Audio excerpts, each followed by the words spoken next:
tabletop RPG that I designed. It's up on Kickstarter right now, and we're going to play through a scenario that I have designed just for the three of you. So this is really? This isn't in the game? Custom made for the three of you. Yes. Oh man. Yeah. Wow. Okay. Yeah, it's a tabletop RPG where you guys are going to take on the role of a bunch of criminals, and you're brought together as a crew and are given a job to do. And you guys are going to come up with a plan. You're going to get out in the city and do some legwork and set things up, and then you're going to pull off that plan. And so it's going to be all up to you guys to figure out what that plan is, what your approach is. There's no right answer here. Okay. Right? It's all up to you guys. Now, the game takes place in a massive fantasy city called New Dunhaven. It's think of it like a fantasy version of Renaissance Venice, but on the scale of modern day New York. So really, canals. Wow. Okay. Yes, exactly. Think of like canals are kind of like highways or subways that they let you get around the city fast, and then of course there's streets that have carts and horses and stuff like that on it, right? Right. So what we're going to do is we're going to start by letting you guys make your characters. Now the deal behind the game is that I mean, this is not crazy pants in terms of a character, right? Right. It's pretty short. Yeah. So the deal with the game is that it's meant to be played fast. It's game night and you want to play a game, but you don't have anything planned or prepped. This is a game you can pull off your shelf and hit the table, and it's an RPG, so that's low prep work. And part of that is that character creation is going to be real fast. So what we've got out here on the table are the components of what you're going to need to make your character. Over here on this side are the cartels. The cartels are these 8 massive criminal organizations that rule over the city's criminal underworld. They are the factions that you guys are going to belong to. They are they all operate under what's known as the arrangement. And the arrangement is an agreement between the cartels like, hey, we're not going to get into any open gang warfare. You get yours, I get mine. We're going to have our own turf and everything. And they can squabble a little bit and pick at each other, but no like open warfare, right? Right. And so they sort of divide the city up and everybody has their own turf. So each of you is going to pick one of those. And then on the other side over there are your specialties. Now, specialties are what you do on the job. Yeah, it's like what you're good at. It's what you do on the job. When they're like, hey, we need a cleaner, that's what call that person in, right? Exactly. There are 14 of those out there. There are 6 of the 8 cartels over here. Yeah, I was going to say, it didn't seem like all of them were there. No, I do have extra copies of each one, so the game comes with 2 of each cartel. So you can basically double up, but that's the limit, right? Yeah. So you'll pick one from each, and then that will be everything you need to make your character. I choose based on art. Okay, very well. And the circle. The mummers, I think, is where I have to go. These are actors. Professional performers, entertainers. They maintain perfectly legal professional identities as entertainers. Okay. And then I pick a specialty. That's right. Here are the rest of the. Thanks. Let me check out the Gravediggers. Yeah, looks pretty cool. That looks sweet. That's the one. Let's see. And if both of you, if 2 people really want to play the same one, I do have a second copy of each of those, so could double up if you want. Alchemist, assassin, grifter, mastermind, mole, poisoner. So I'm a performer. God, so much delicious text. Right. Yeah. That's why I pick on art. Yeah. Right? This happens fast. Yeah. I'm gonna go thief. I was gonna say, in the same way that like you need to have a cleric. You gotta have a thief. If you're gonna play a heist game, a thief is probably a good call. Yeah. Now, eventually, the specialties are also going to have art on them. They're going to have depictions of your equipment. Oh, that makes sense. Yeah. This is the kind of stuff you've got. Yeah, exactly. Right. Okay. All right. So we've got a mummer thief. Now, if you look on the back of your cartel sheet, you'll see that there's some suggestions for names as well. So if you want to come up with your own name, you can. Otherwise, you can use that. Cool. That These are name like as little well. pre-made characters. Yeah, exactly. That's great. Combination. Like kits almost. Yeah, that's combination fantastic. of cartel and specialty. I think it's appropriate for a Gravedigger to be an assassin. Okay. Well, yeah, it's you know what it is to cut out the middleman. Yeah. You know what I mean? Yeah. Just take it. I should just right provide here my to own- right here, end to end. You control it end to end. I've got to create my own business. And There you go. All right. So once you've picked your pair, all you got to do is come up with a name for your character, write down which 2 you picked, and then we'll be pretty close to being ready to start playing. Well, here, I think I'm going to go for it seems like the Vespers are people who, it says they specialize in crimes against the nobility, but they they do that by mimicking like social cultural behaviors. Yep, absolutely. And so it seems like a poisoner who is a member of the Vespers seems like a strong play. Okay, great. Yeah, the Vespers, they specialize in high society crime, usually less violent and more tricky. So there you go. Yeah, and the gravediggers are in the business of death. So they control the city's mortuaries and morticians, crematoriums and hearses. Convenient. Yeah, that's perfect. Yeah, my turf is What about? taverns, inns, ale houses, supper clubs, which sounds like something that Supper I would clubs? like to be a part Yeah, of. yeah, Man. membership Yeah. has They its do. privileges. They do have memberships. Usually, it's the nobility that has their memberships, and each one is sort of exclusive. And being a member of the right supper clubs is a badge of honor among Oh, nobles. nice. Yeah. Yeah, so the mummers, they don't have turf of their own, like areas. They Okay. basically, all their taverns and inns and supper clubs are like embassies in other cartels' turf. So basically, if you're in another cartel's turf and you get in trouble, you can go to a mummer's tavern or inn or whatever, and you basically have a safe harbor Right. there, That's cool. Okay. Yeah. People know me. I like that. Okay. Vespers, okay. So you have a line here that just says, "So what's your deal?" Yeah, and that's really meant to be read as, so what's your deal? What's Right. your deal? Yeah. Okay. Yeah, that's just if you want to write down some character details, you can, but don't feel like you have to. Okay. Yep. You know, I think that I have written the wrong thing in every field. Good. I have put my own name where the character should be. The character's name for cartel, Okay. and then specialty. For the specialty, I've put The cartel. my cartel group. So It's okay. We just need to get the information on there. All right. As long as you can read it, that's all that matters. I don't even guarantee that. Okay. All right. Okay. Let's All do right. it. Good to go. Yeah. Alyssa, you close over there? Yeah. I think Perfect. I'm doing pretty well. So with like wounds and everything, we're filling that out in a bit. All you got to worry about right now is you fill out the stuff on the top, Sounds great. and then I'll explain all the other stuff here in a second. Cool. All right, so the way the game is going to work is you're going to get the job from a broker, and the broker is going to give you some very basic information about your objective, right? Okay. Then you guys are going to go into a series of daytime and nighttime segments. Basically, daytime you do stuff, nighttime you do stuff. And you can either do planning, which consumes an entire either daytime or nighttime, in which case you guys will literally talk to each other and come up with your plan, right? Okay. There is a 15-minute time limit on the planning, and it is a real-time 15-minute time limit. Is this why you have That is an why hourglass? I have an hourglass. Yes. I'll put Now, that up there so is there an no one- hour? Does an hourglass come with Unfortunately, no, because shipping glass is somewhat challenging.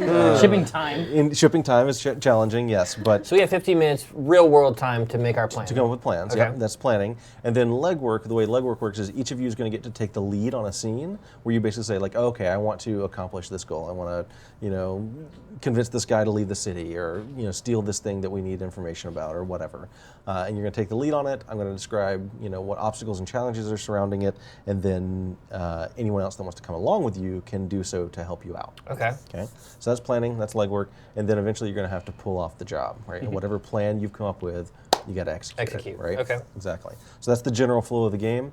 A few little rules bits. So the game is percentile dice based. So you can see on your sheet you have skills that have percentages. Yep. You're going to be trying to roll under those percentages for each of those things. So if you have stabbed someone at 90% and you're trying to stab someone, you're trying to roll under a 90. Nice. It's all percentages. It's all percentages. Those numbers never change no matter what you're doing. It's been a while. I know, right? It's been a while since I've rolled. never rolled Oh percentage yeah, this like is that. well, This is cool. back in my day. No, this is fucking. I love that okay. run like hell is a skill. That is. Yeah, it Yeah, but is. what's your percentage? 65%. Yeah, so we're gonna run like hell at roughly the same rate. Yeah. Yep, 65%. Okay, good. Sneak around. Yeah. We can goad someone too. Oh, good. Goading. We can, yeah. All right, We're proficient nice. in goading. Yeah.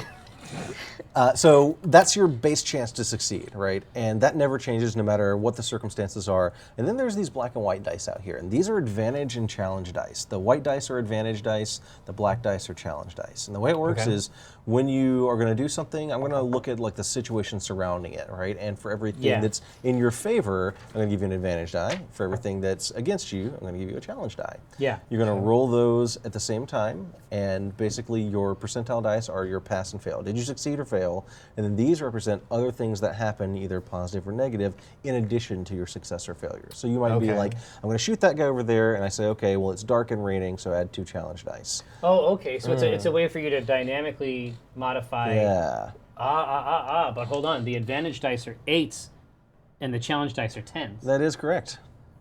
The advantage dice have 4 boon symbols on them, and the challenge dice have 6 I'm drawback symbols. on to you, So dude. I can succeed at shooting the guy, but if I have more negative still than gain it. positive, You would still shoot him, but still then shoot something him. else bad happens. Like Right. you shoot him, and then he falls down right at the feet of a member of the City Watch. so this is something this is that. like a yes and Exactly. sort of. Okay, Yep. love Yep. it. It's a cool narrative. Yeah, exactly. sauce. I call it like a streamlined narrative dice system. Totally. Okay, one more thing you need to know about. These coins right here, these are your influence. Everybody starts with 1. There's also 1 out there in the middle that applies to everybody, so you can spend it as a crew. These let you sort of bend the story in some way, and they represent your connection, your social connections to other people in the city, whether members of your own cartel, people that you've intimidated before, people that are on the take from you, stuff like that.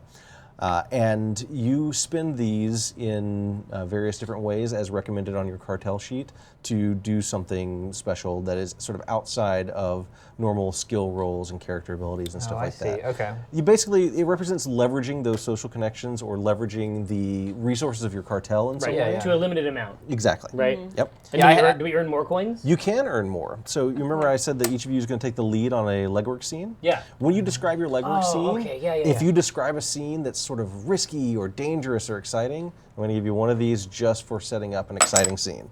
Oh, neat. Yeah. So it's like inspiration in a way. Well, Exactly. Yeah. So this is, but it's even more than that. Like Yeah. it's a different type of resource. So this has, you see stuff like this in like on like the indie tier of yeah. RPGs. Like you see these, especially breaking down an adventure into explicit scenes. Oh, yeah. Like this. Okay, I really like mechanics like that. I was joking when I said that there was one more thing. There's actually one more thing on top Oh, okay. of that. Well, one more thing being one more thing is Right, on indeed. brand. So you guys have your resources out there. You Yeah. have your influence. I've got a resource too, and this is going to be real familiar to you, my friend. So I've got this resource called Heat, and I've got these sweet little Heat coins here yeah. that I'm going to have. When you guys are out in the city committing crimes and on the job. These are like GTA stars. Exactly. Yes. Basically, as you guys are doing things out in the city, you're going to be building up heat, and what heat represents is the city reacting to you guys doing things, right? Like the city watch is hearing complaints from the law-abiding citizens, stuff like that. And this is going to build up, and I'm going to spin this to introduce complications. So as the job goes on, this is going to build up. I'll spend it. Things will get a little harder, and we keep going back and forth until you finish the job. We've got to make the hottest game.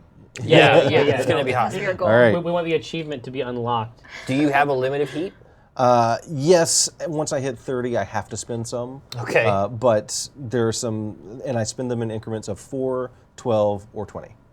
And the Oh, higher wow. you get, the bigger the crazier Oh, it okay. becomes. So basically 20, you're- you can screw our plans at 20 probably. 20 is what we call the plot twist tier. Right. Okay. 20 is when things take a left turn, right?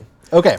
So let's go ahead and get started here. Yeah. So we always start off the job with a montage. Like, have you ever seen like The Usual Suspects at the beginning when they all get rounded up, It's like right? the end. Is it like the? Sometimes it might even be the end of the The last. last job, right? exactly, right. This is sort of showing a little bit about what your character is all about, right? So basically, a broker's agents are going to come get you and bring you to that broker. So why don't you guys each give me a description of who your character is and what you're doing when the broker's agents come to retrieve you.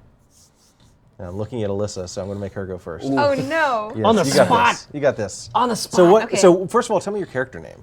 Yeah, my character name is it's Viathan. Viathan. Yes. Okay. I And like you are it. a- I'm you- okay with this. Yeah. Viathan, support it. you're a gravedigger assassin, right? I am. Okay, great. Now, why don't you tell me what your character is doing You can when see the your broker's brain agent... just like spinning. Oh no, it's Yeah, just you this get is the put on hardest. you get put on the fucking. I haven't had to spot. make a character in a Yeah. decade.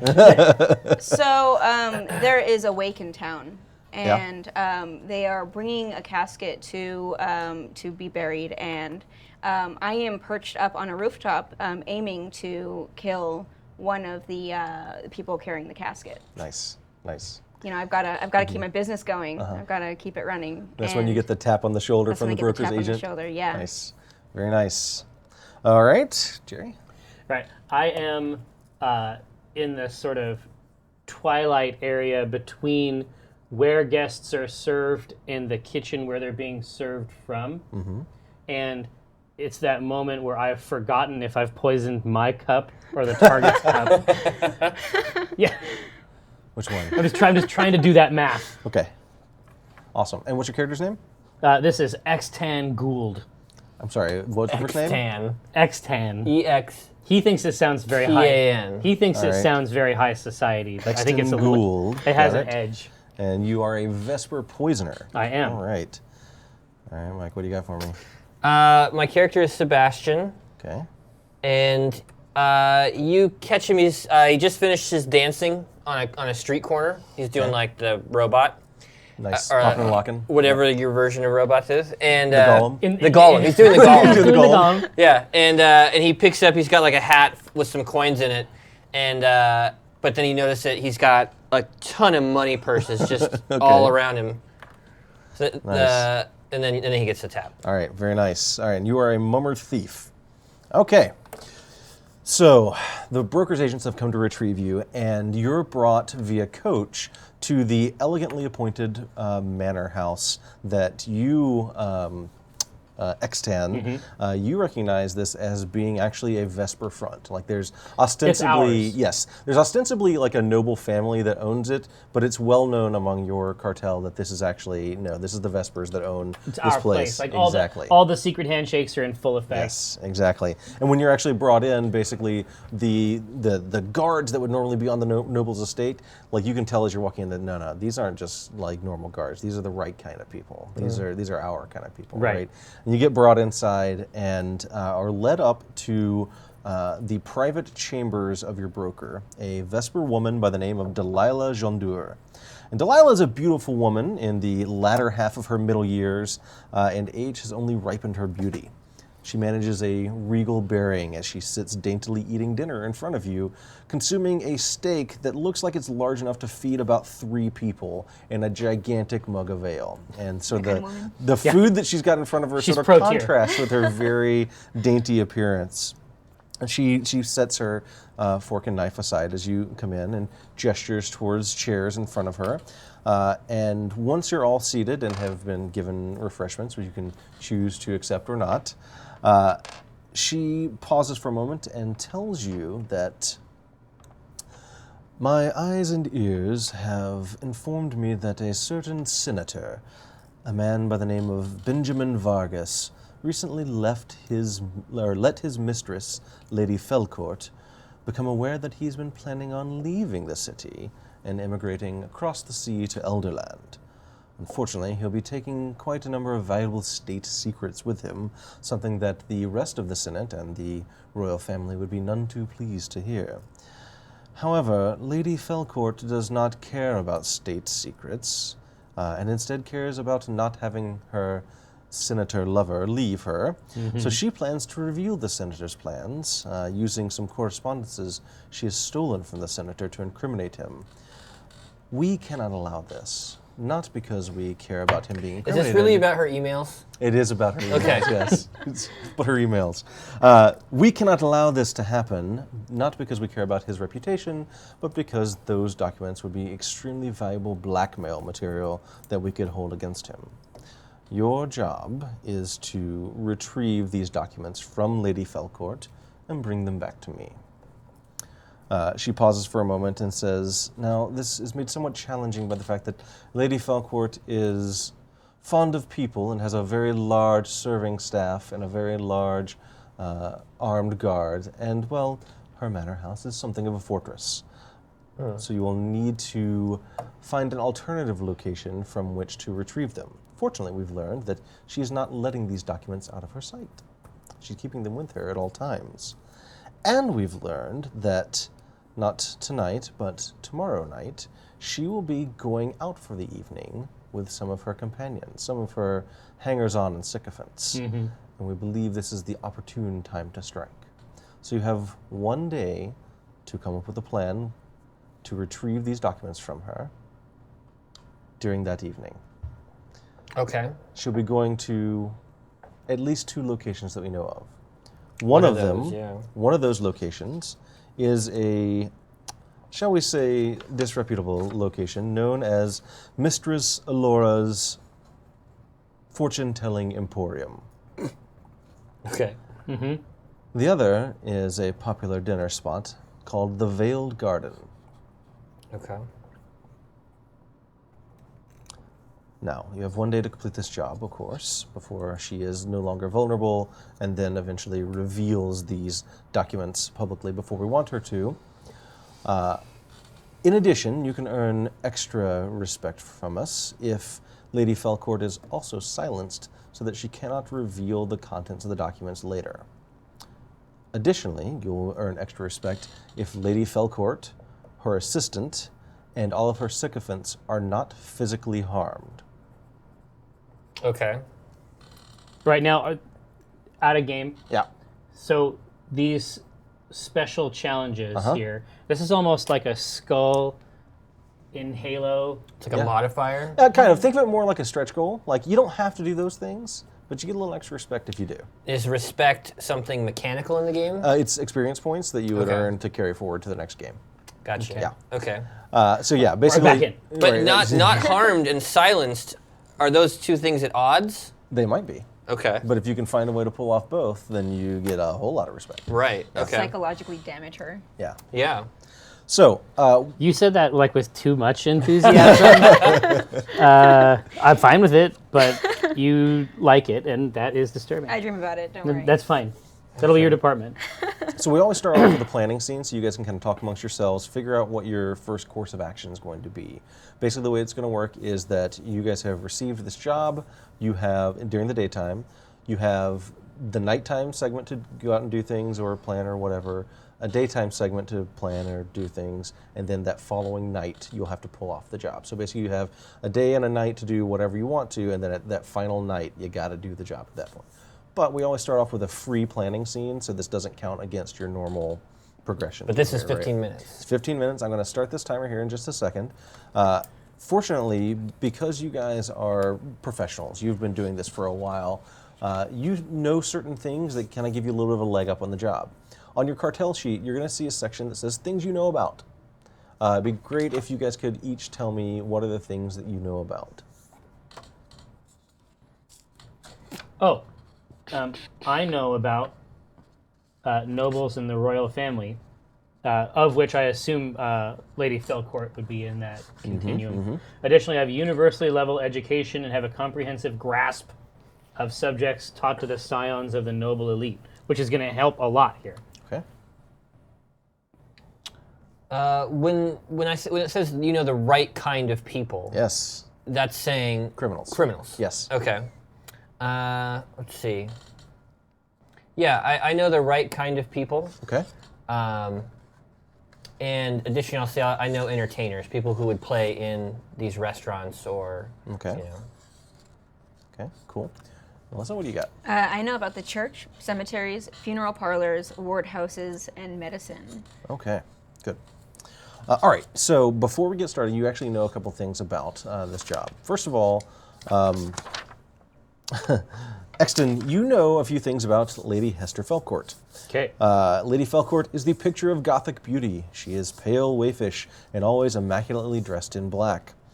You know that she always has at least 2 people with her, and then sometimes a whole cadre of sycophants as well. Those 2 people are her personal bodyguard, a man by the name of Galvin Sumeko, and her personal assistant, a woman by the name of Alice Ferrier. And that is all you guys know right off the top. Wow. Okay. So what I'm going to do is I'm going to start this timer, and you guys are going to discuss the basics of your plan, come up with sort of a general plan of action. What you're generally trying to do during this first planning phase is figuring out what kind of information you want to know. Like a lot of the first part is that you don't really know a whole lot of details about the areas that you're going to, et cetera. So a good thing to come up with is the thing that you're going to do during your legwork scenes, and usually the first ones are going to be around gathering some information. Now, if you look on the back of your, I believe it's your specialty sheets. Yes. Yes. Getting the job done? Yeah, so there's a section called legwork there that's got a part in the blue box. That blue box is basically going to be the template you're going to follow to describe your legwork scene to me. So the legwork scene is a core part of your gameplay, it seems like, this collaborative storytelling thing. Mm-hmm. So we start to describe a scene. So it's almost like a co-DM type thing. Yeah, exactly. We're actually making that part of the story together. Absolutely, Which is probably not a type of gameplay you've... No, I've never played anything like this. Okay. Right, because I mean, you've been the DM or the player. Yeah. But this type of thing happens in indie stuff all the time. Yeah. It kind of reminds me of the Fiasco. Yeah, You guys a little played bit. that? Same. Yeah. Same. So a little bit of half and half here. So we're going to be planning, but you're going to be listening to us plan. Yep. I am going to be listening to you plan. Okay. Wouldn't it be more fair if you went downstairs? Well, it'll help me a little bit as I start helping fill out these scenes. But Are you remember, available as a resource of any kind? You can during ask this questions, phase? yeah, Okay. absolutely. Now, a lot of times the answer is going to be, well, that's something you can do some legwork to find out, right? Don't forget you have your influence that you can always spend. It's always a good way to sort of get things done or get information for free. All you got to do is describe how that influence is being used. But we're going to go ahead and start this timer and let you guys get to talking. All right. It seems to me, so the evening they've got planned is this 2-phase thing. Will they start by getting their fortunes told? Mm-hmm. Yeah, and then they end up at the Veiled Garden. So just a restaurant.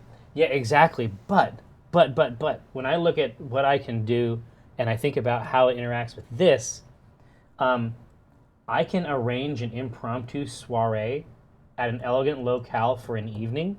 Mm-hmm.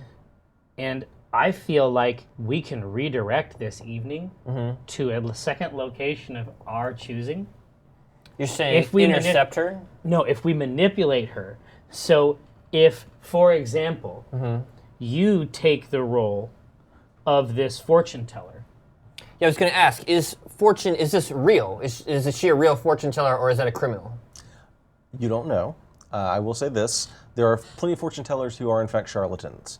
But sorcery is a real thing in this setting. Oh, it is. That's what so magic is real. Magic is real. It is considered to be a dark art, though, and there's no like overarching like system or anything. It's just they're instances of magic, instances of sorcery. Yeah. But my suspicion, right, is that we can guide this. Yeah.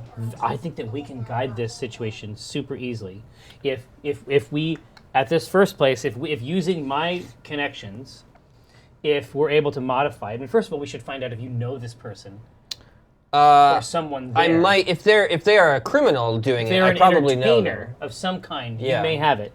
If we can modify this evening so that she is terrified at the prospect of going to the Veiled Garden, if we can put some kind of hint, I imply, that her future there is dangerous, whereas the future at this party that you're hosting is... exactly. There's another event that night. That just as good, better, if not. Yeah. Right? And then what if we redirect them to a play that is basically her life? Mm-hmm. Right? That is basically the outcome of her revealing these secrets. We'll have a character that's basically her stand-in, beautiful, wayfish, thin, gothic, in the situation that she is in her own life. Yeah. Except we're going to write a dark ending where she has expressed these secrets or she has taken this confidence out and exposed it to other people, and dark things befall her. You don't think that she'll see right through that? No, she won't, because I will apply a poison to the cards that she has to interact with during the fortune telling that will make her highly susceptible to suggestion.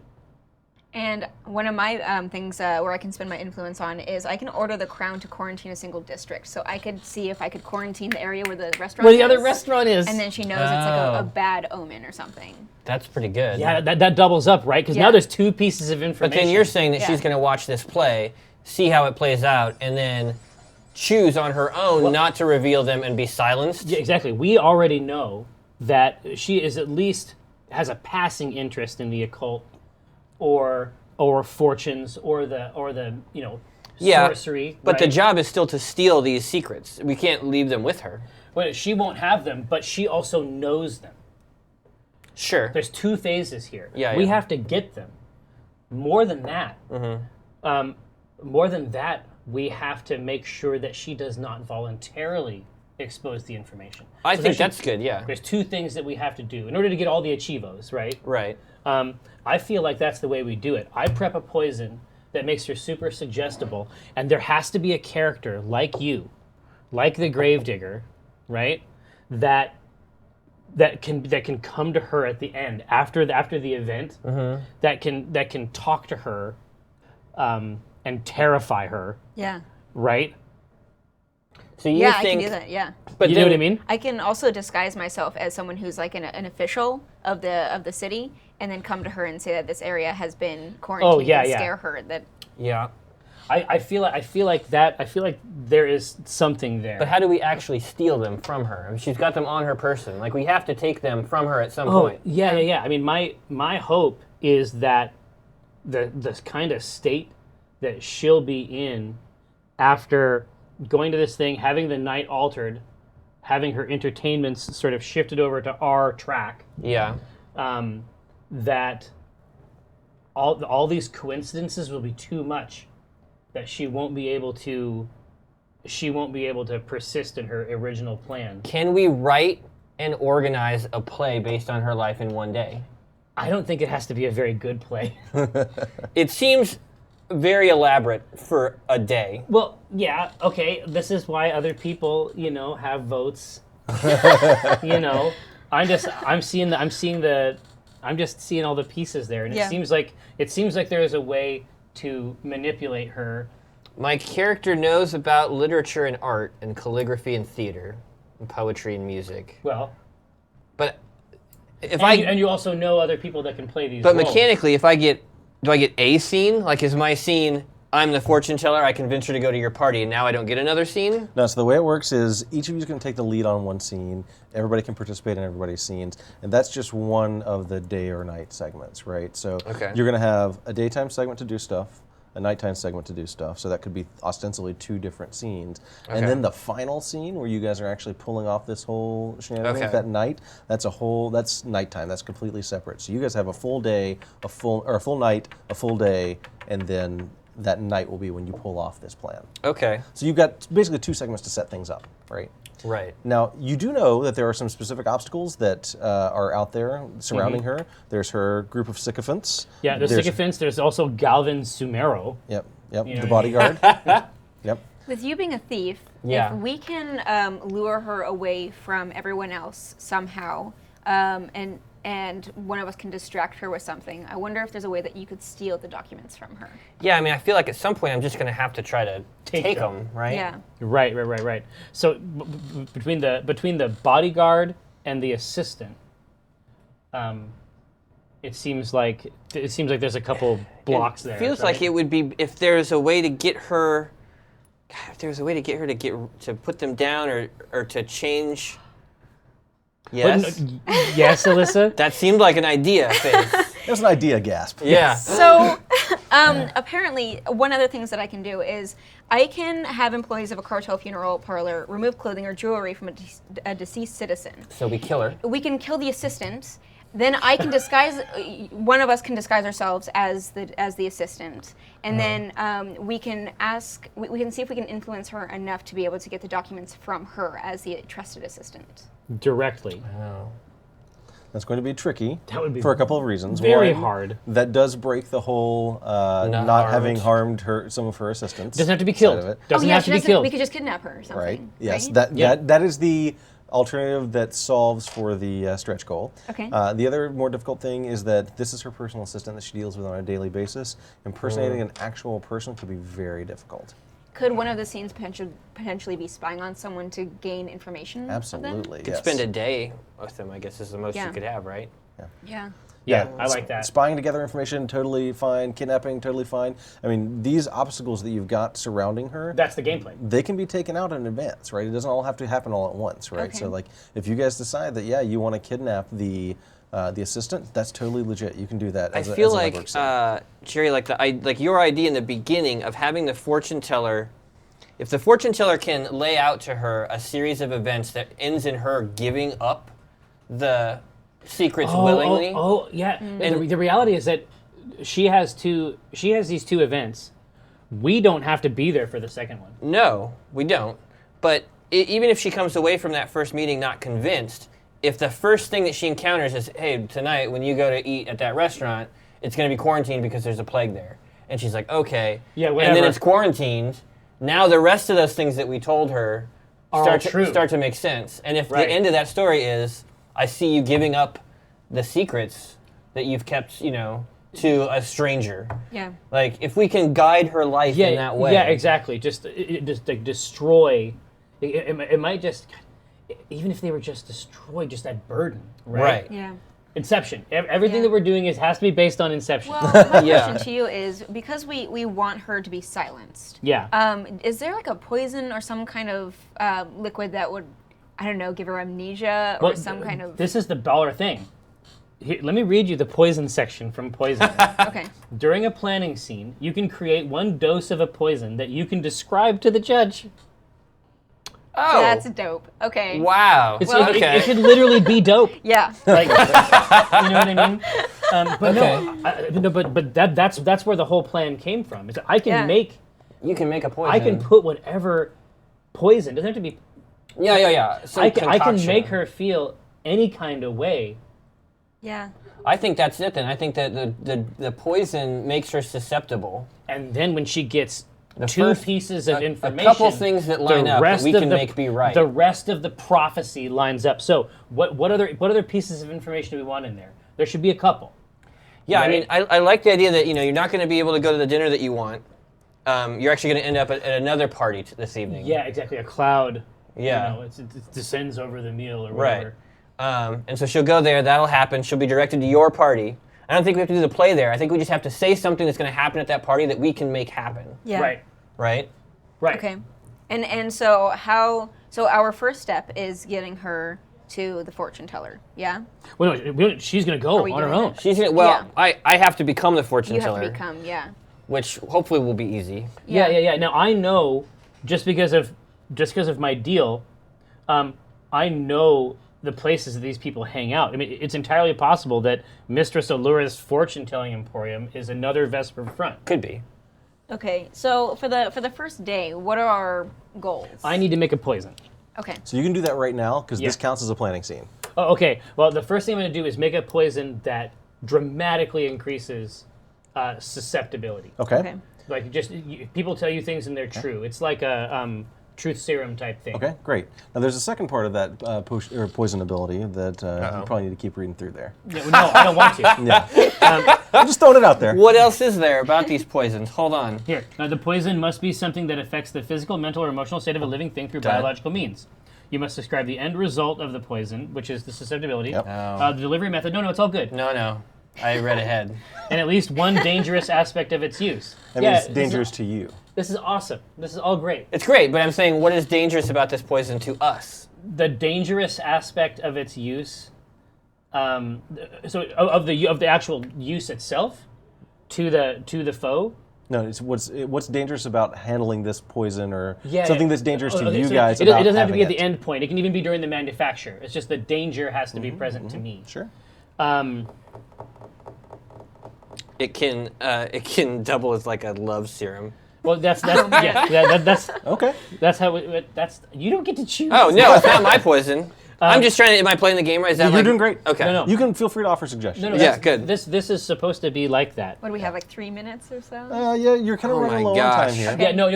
We're getting to something. I feel like you guys have a really good outline of a plan. I think what you that's really it. want to do at this point is figure out what each of you is going to do for your legwork. Okay, so let's you just can do go- this thing. So but this poison, What's bad about it?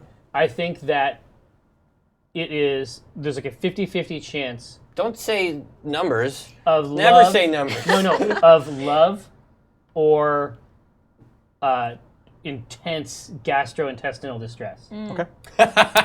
Yeah. Okay. That could be rough. I've been there. Yeah, it's gonna be a rough ride. Too Now, soon. Too soon. But my thinking is that the deck, the tarot deck, or whatever the Dusk City equivalent is, Yeah. is going to be suffused with this stuff. So it's a contact poison. Exactly. But I'm going to be touching these cards too. Exactly. So, I have gloves. So you either have some glove, it'll be a part of your raiment as the official person, or you're going to have to palm.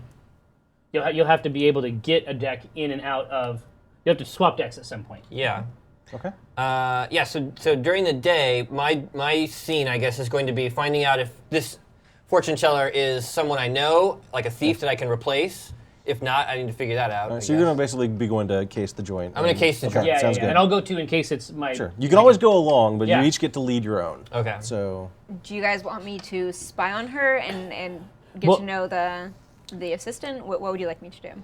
Yeah, it's We need you to set up the quarantine. Or is that like a legwork thing, or is that? She'll just be able to spend her influence. She can to just do that. Yeah. Okay. just exert it. Yeah. I liked the idea. So one of the things you can do is become another person. Yes, but I have to choose right now between the quarantine and the becoming the other person. At least with one coin. Yeah. Okay. Oh, those are both influenced. then. Yeah. Well, we'll try to get you one. The quarantine, like making sure that she doesn't go to this next thing. Like I wonder if we can do everything that we need to do right here at number 1. You can do a lot of it. Yeah. You know what I mean? Like I think most of it will probably be dealt with there. Yeah. So do you guys want me to? I mean, I can go hang out. I and think that we need figure out somebody to watch. We need Watch all her? this. Exactly. as we much need, information as No, possible. Yeah. we need the social. We need the social dynamic of that information. I think like, part of this absorbed. is going to be turning Okay.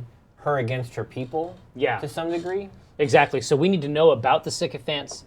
We need to know Yeah. about the inner circle. Like All right. assessed. That is time, my friends. Okay, we've got this. All Don't right. worry. 15 minutes is Yes. not enough time. 15 minutes goes by in a hurry. Awesome though. Jeez. It's awesome. Okay. It's awesome that it's constrained. Okay. So it is the start of the first nighttime segment. At the start of every segment, just from being on the job, you guys are going to generate a little heat. So you're going to generate What heat happens? 3 heat. Already? Yes. There are always the even forces do of the city nothing. watch that Okay. are on your tail. All right, so now it's time for legwork. Each of you can follow the template that's on the back of your specialty that kind of gives you the way of describing it. So who wants to go first, setting up a legwork scene?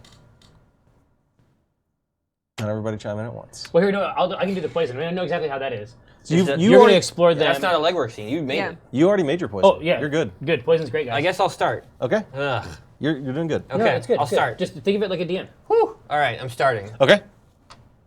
Help me, Rodney. Very Guide well. me. Okay. All right. Take my hand. So let's start by asking the question: what do you want to get out of this? I want to become the fortune teller at Mistress. I want to be Mistress Alora Okay. for the evening. Okay. So it sounds like what you're probably going to be starting with is going to go scope out the place and find out what it looks like and what she's like and get some information there that you're going to then use to turn into a disguise or whatever. And I am right? with him to get this information. And also, I mean, again, if this is a place that someone like Felcourt is going to as a form of entertainment, I almost certainly know about it. Okay. Yeah, I'm curious what this place is like. Okay, cool. All right, so it sounds like we know what you're going to get out of it. We know where you're going to go. You're going to Yeah. go to Mr. Solora's fortune-telling emporium. Yes. It sounds like are you going to be going there sneakily to kind of like watch from afar? I mean, sneak honestly, it inside, seems to me like or- I could go to. There must be a fortune teller that I know in this district or something, right? That I know is a mummer. Okay. And I can say, what do we know about Okay. Mistress Alora? So you actually want to go to one of your own contacts. Yeah, like and is she kind the of- real deal or is she one of us? Okay, Basically, is cool. what I want to ask. All right, that sounds good. So where would you meet this fortune-telling mummer friend of yours? I probably go to Mistress Alora's Okay. fortune teller. It's the It's knockoff right one, across just the right street. across the Put him right street. out of Okay. business. Okay. Yeah. Okay. So you're going to be going to this other fortune teller Yeah, to yeah. find out. If Probably just a yeah. guy like with some chicken bones and a box in an alley. Okay, so it's the low rent. It's a low okay, rent. Doesn't cool. have his own shop. All right. So you head to this this district now. the district where this all takes place, or where Mistress Alora's shop is it's known as a merchants district. And merchants districts are basically where a lot of commerce and there's a lot of big companies and tall towering buildings there. Think of it like kind of the financial district of a city. But it is, merchants districts are also one of the few places where people from all walks of life kind of crossover. Sure. Right? Okay. Now, on your sheets, you're going to notice that there is a section that talks about your appearance. And in there, it's going to tell you certain parts of the city where you're conspicuous. So I'm conspicuous in all districts. very good. Jerry, where is Extan conspicuous? I am conspicuous in commoner districts. Okay, so you're Makes good. sense. Yeah. Being conspicuous in a particular district generates a little bit extra heat. So now you have enough heat to purchase one of your lower level. One of the lowest ones. Yep. Yeah. But we're Okay. not going to do that this time. So you go rolling up to Mistress Aloro's Yeah. low rent Al Euro. chicken bone Yeah. tossing fortune telling emporium, and when you get there, you go inside, and it's like the kind of moldy, threadbare curtains, and you're ushered into the back for a secret fortune telling. Oh yeah, it's a sort of place that would have neon had neon been invented. If neon existed, Yeah, yes. and I'm a like, neon no. like of an eyeball going like this. I'm like, Mer. I'm just here to talk to Kyle. Right. and Mistress Alluro drops the facade. It's like, all right, Yeah. what do you want? Yeah. So basically, you are you're led in the back by someone who's obviously created this, image of the mystic The arts occult. and everything that drops immediately, and it's like, so good to see you again. How's jobs?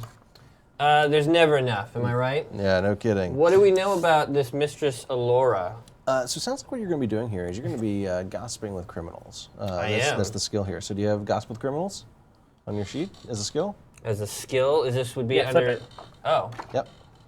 Pick a lock, case a joint, crack a safe, climb, jump, tumble, distract someone, pick someone's pocket, sneak around, appraise something, conceal an object, create a disguise, handle an animal, lie to someone, run like hell, anything else. Okay, it's going to be anything else. Okay. I can All right. gossip with nobles. So you're going to be rolling anything else, and now because this is one I of the... should have looked at these skills It's okay. and then decided what It's I was okay. going to do. Now, Okay. because I do- this is one of the right kind of people, and people know you, Yes. you're going to get 2 advantage dice on this roll. Okay. So you're going to be rolling your percentile dice. You get 2 advantage dice. Now, Extan, you're there as well. If you wanted to help out with this whole, pumping this guy for information, you could help him out a little bit. Why don't you tell me a little bit about what you might do to help him in this situation? Help me. Yeah. I mean, do I have any information about Mistress Allura that I know in my noble circles? You know that typically nobles, they're younger members that are looking to be rebellious. They don't tend to go into a lot of crime, but what they do tend to dabble in is like the sort of lighter fare version of the occult. Oh, right? it's naughty. Like seances. It's like playing with a Ouija board. Okay. Ouija board, right? So they like go to seances, and most of them are just excuses for charlatans to rip off the nobility. So, you would know that much. Yeah. I want to put myself in the conversation as an expert on nobility. Okay. All right. So go ahead, and he's helping you. Add another advantage die to that. Okay, so I'm going to roll all of this at once. Yes, sir. So I'm rolling the purples. Sure. That sounds good. Okay. Didn't know what color I put out there for you. So I've got 2 advantages, Okay. and I've got 87, All which right. is over 78. 50. Oh, is it? I was gonna say you don't know about this. I don't know how this works. This is old school, right here. So that over there, the 70 Uh-huh. is the 2-digit part of the percentile. Okay. And then the 8 is whatever is after. Okay. Right. So now you know. Gotcha. So this is a great opportunity for me to teach you about another mechanic called pushing your luck. You see, that roll would fail. Yeah. You would it's fail to get 78. information, right? It's over But 50. what you can do is when you would fail a roll, you can push your luck. And when you push your luck, you are going to spend luck, which is a resource you have that's kind of like your hit points. Now, everybody starts with 100 luck. So you've got 100 luck right now. Okay. You can Oh, spend shit, it. okay. You can spend it in increments of 10 Okay. to increase your chance of success up to the point where you would succeed on this. So in this case, because you rolled a 78 and you normally have 50%, Yeah. you'd have to push your luck 3 times to push it up from I have to 50 spend to 30 luck. 30 luck. Yep. And for every 10 luck you spend, you're also going to roll a challenge die and add it to this roll. One of these guys. So I'd add 3 of these. Yep. Do they cancel each other out? If you roll symbols, yes, they cancel each other out. So it's not like I have good and bad. Nope, okay. nope. But you do have 2 boons showing, right? Yeah. Yep. Right, I do have 2, so Yeah. I could roll 3. And then hopefully it would be okay. Yeah. Let's push our luck. Okay, We have great. to see how this works, right? All right, sounds good. So I'm going to roll 3 of these guys. Yep. I only got 1. Oh, that's so good. those cancel each other out, right? Yep. So you're left with 1 boon. But I also You go succeed, down. and you 30. spend 30 luck. So I've got Okay. 70 Yes. luck. All right, sounds It's good. per game. You can get back your lost luck by, instead of taking the lead on a legwork scene, you basically go blow off steam. So you go to a gambling hall or, a poppy den or whatever so whatever you your don't character would contribute. do to Yeah. blow off steam. You go do that instead of taking the lead on a legwork scene, and you get all your lost luck back. Interesting. Okay, so here's what you find out from your conversation with Kyle, aka Mistress Aloro. Yeah. Mistress Alora is one of the city's many fortune tellers. She makes her living doing card readings and providing advice based on the mystic arts. You also know Kyle also tells you that the last time that he went over there to kind of scope out her business, he noticed that inside on the table where she does her card readings, there were actually thief signs carved into the table. Thief signs are sort of a secret symbol-based language that the right kind of people can use to communicate with each other outside of the view of law-abiding citizens. So it's just recognized. Yeah, it's like hobo signs, right? Yeah, But, yeah. And so he was over there and he saw the So the she thief hid them signs. in their like mystical signs. Yes, exactly. And those thief signs read, "Friendly to the right kind of people, day or night, takes money, gives aid." Wow.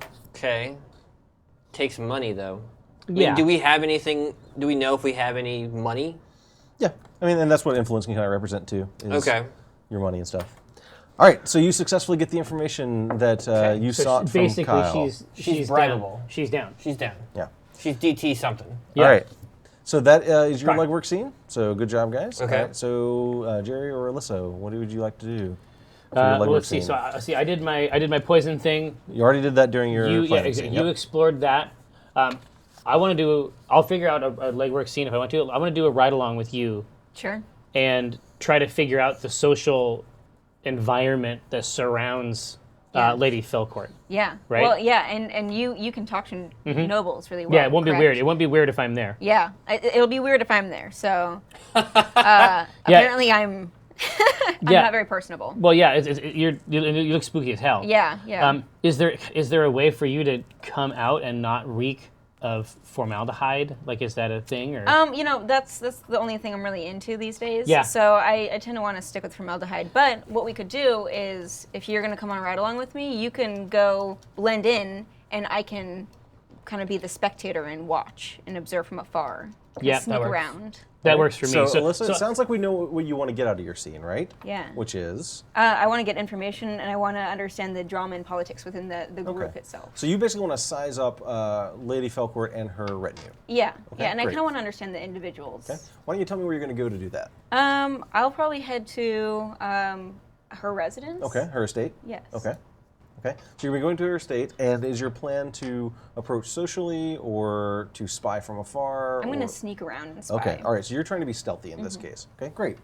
So you're going to be sneaking around. Obviously, one of the difficulties is something that your broker laid out for you, which is that this estate is sort of full of people constantly. Like she spends a lot of money on her staff, Okay. and that includes both guards and personal bodyguards and like groundskeepers and stuff like that, and also like serving staff and what have you. So there's a lot of people around. So one of the difficulties, one of the obstacles that you're going to face here is that there's a high probability, due to the number of people around, that you could be spotted skulking around and being seen. So I've introduced this obstacle. Okay. And what you can do, X10, is you can go along and you can basically clear out that obstacle for her, right? And then that way it wouldn't affect her roll, right? So why don't you go ahead and tell me, if you want to, what you might do to clear out that obstacle for her. The obstacle being that there's a lot of people around that might be able to see her. Yeah, I think that the only solution here, in other scenarios like this, is shopping. Okay. I feel like What? she has to look completely different. Yeah. Okay. Like she has to She has to So look. you're going to make as her I over look. effectively. Exactly. Oh, you're gonna do Okay. like a Pretty Woman thing. She has to look like I look. When Okay. when I roll into these places, no one. If someone notices me, it's because they want to know who my tailor is. Right. Okay. All right. So you're basically creating a disguise for her. Yeah, but I'm doing it like at the stores that I know that I like. Okay, great. Right. All right. So you are you're noble. So you'd be going to a noble district to do all this shopping and everything. Absolutely. That's totally I can even fine. gossip with nobles. Yeah. Why don't you give me a roll? Actually, if you have to create a disguise, if that's one of yours, you could roll that. Does this count I as have created concealing an disguise. object? Yeah. No. Is She's she not an an object. She's not an object. I have created a disguise if that helps. Does it If not he's going to work? be making helping Okay. doing the disguise for Yeah. you, So here, Gotcha. I'll tell you. you what can I sort have. of only do so many things Yeah. at Yeah. once, right? Yeah. That makes sense. Distract someone, lie to someone, outdrink someone. I have that in real life as well. Size someone up, gossip with nobles. Yeah. I tell you what I would say is if you wanted to use gossip with nobles and basically figure out like what kind of fashions would be inconspicuous. yeah. In that her? place, it's Yeah. it's like Because then all you'd have to do is like go do the shopping. it- right? it's like I can't stand like what they're wearing in this district now. Okay. You know what I mean? What do you wear when you go to Lady Yeah, Falcourt's? exactly. Right. Yeah. Oh, okay, Exactly. cool. Yeah. All right, so why don't you go ahead and give me that roll to Gossip with Nobles. I'm going to give you, we're going to have 2 advantage dice on this one because you are interacting socially with nobles and you're a Vesper. Advantageous. Yes, I'm going to give you 1 challenge die, but I'm not going to tell you why. That's fine. You don't have to. Because it is secret. Snap. You don't have to. You're the We're like- you're the dungeon master. We're going to the mall, and I'm the person who sits out on the couches while you go in and Yeah. shop. Exactly. You look bored. Right Yeah, outside. I'm like on my phone. Yeah. On your mystical phone. 15 Mystical phone. is ballin' Uh-huh. Yeah. as a success. Okay. I have Yeah. 1 boon and no challenges. Okay, great. So shove it. All right, so you emerge from this shop in the Nobles District with bags and hat boxes and what have you, and basically are able to construct a disguise for her that will allow her to pass unseen on the grounds of Nice job. Lady Felcourt's estate. But the obviously the face is still a twisted grimace. Right. Don't like it. That's why I she didn't has choose a this. big hat that she pulls low. That's it. That's It's gonna still have the that. plague doctor No, mask. exactly. Like Beautiful underneath dress. the beautiful hat, Plague doctor. it's Right. like bunting. Yeah. And then nose, Yeah. right? Beak. Yeah, this beak. All right, this so beak chose with, me. this, yeah. this disguise in hand, what exactly are you going to be doing? Tell me a little bit about your approach when you go in and you sort of infiltrate the grounds of her estate to do this sort of spying on her daily routine. Yeah, so do I currently look like a noble person myself, or am I more of like... More or less, yeah. I'm basically yeah. saying that like he has made it so that you won't be conspicuous Okay. in this area. In that place. Yeah, so I think what I want to do is I want to just become a wallflower and Okay. kind of meander and mingle Yeah, and if- act if- like yeah. if there's food around, I'll pick up food and just Eat kind of that. nibble on it. Yes. And She has a whole entourage that follows her around, and people kind of drift in and out. I Yeah. think getting yourself in that swarm, I think is the right call. yeah. Like ingratiating yourself into that group, basically becoming that. Yeah, Becoming honestly, that, if- become a believer, If for lack of you're- a better term. If you're still Right. in that swarm this evening, That's great news. Yeah. that's really good for us. Yeah. To have you on the inside, right? That's true. Yeah, and then I'll get to know. I want to get to know the people, so then I can talk to them about, Yeah. you know, the various lives and stuff. Okay. Well, it's evening when all this is happening, so this is nighttime when you guys are doing all this, but it's early evening, and you're able to slip inside. Why don't you go ahead and give me a roll? I would say this would count as sneaking around. Okay. Why don't you go ahead and give me a roll to sneak around? I'm going to give you an advantage die man, on this- sneaking around. Dude, her, due Yeah, to her the- sneak around 90%. is baller. Due to the quality, fucking sneaks around. She does. Due to the quality of your disguise that was created for you, I'm going to give you an advantage die on the roll. Oh, Oh, awesome. shit. Thank you. Get it. Okay. Let's do this. Oh, Nice. 21 with the With boom. advantage, With the yeah. Okay, advantage, great. yeah. So here's what you learn. First, you follow her around all day, and you're sort of watching from the other room Yeah, as you're yeah, looking yeah. off. Did she have that to case? the room. Yeah. She doesn't carry the case personally, but her personal assistant I does. guessed as much. And Alice does not leave her side the entire day. You basically see, like, during meals, during conversations, Alice Ferrier is always right next to her. The other person that is always right next to her is her bodyguard, Galvin Tsumeko. And as you are sort of watching their interactions, you start noticing something a little interesting about her bodyguard. Now, her bodyguard is a huge ant. he He is a bipedal ant. Mostly ants. monstrous 6 feet. insect. Yeah, He's a were-ant. he's a weird. Yeah, he's No. only an ant by the light of the moon. He is tall, he is broad-shouldered, and absolutely stunningly handsome for a bodyguard. But the thing that you notice is that you kind of watch from afar, and you notice that he has eyes for Lady Felcourt. She's obviously not aware of it, but he looks at her with more than just a sense of responsibility. You get the sense that there's some adoration. It's there. a bodyguard situation. Yeah, indeed. Yeah. Yeah. All right. So that Rest in was peace. that information, and there's one more other interesting piece of information that you get. As she is moving about the house and you're kind of following her, she brushes past you at one point.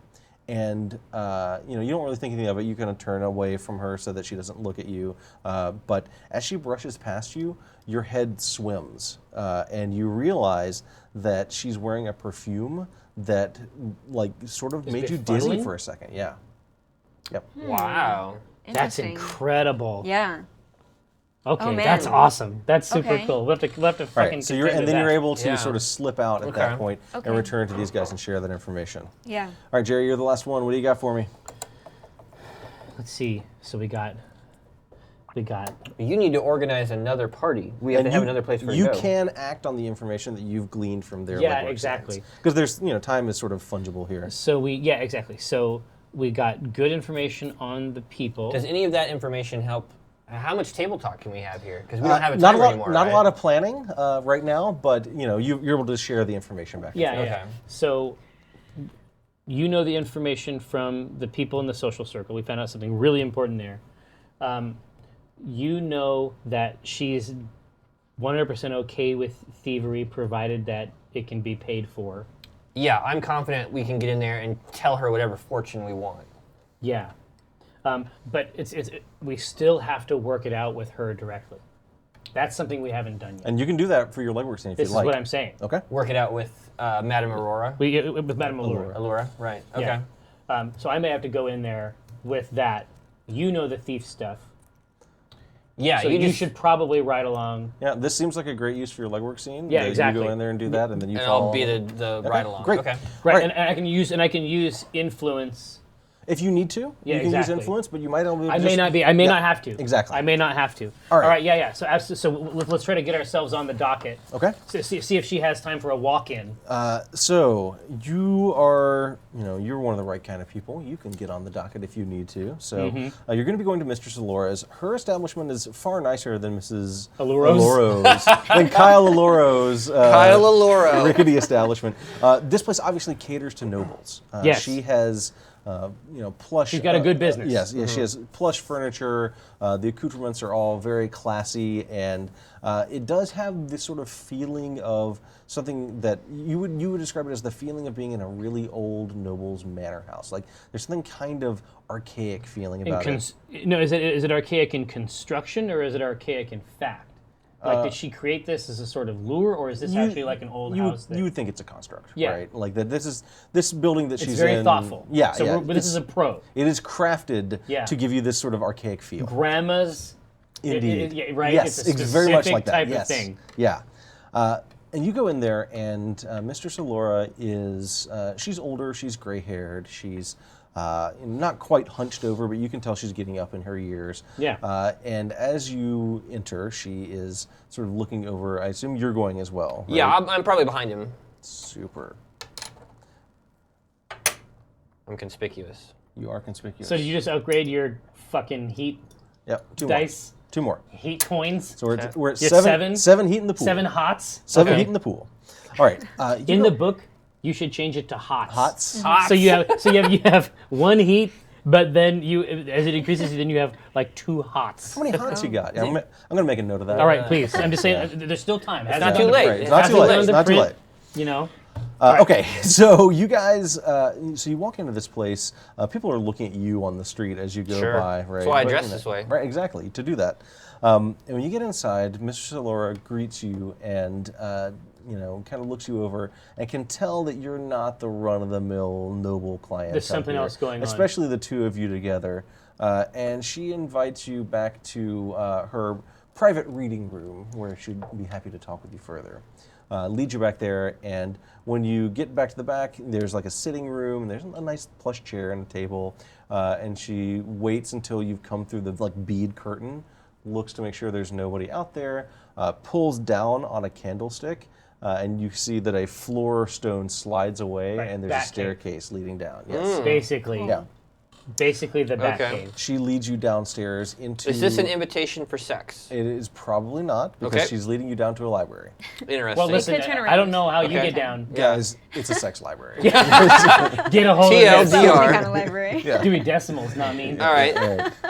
All right. Yeah, absolutely. So she's leading. So Yeah. until she's done leading, I'm She going to leads be you the downstairs, guest. and basically there are a series of tall, almost like bar stool height stools sitting behind lecterns with books sitting open on them, and she basically gestures for you to each. Okay, what the hell is going on here? Like, from an iconography perspective, is it common with the lecterns and the books?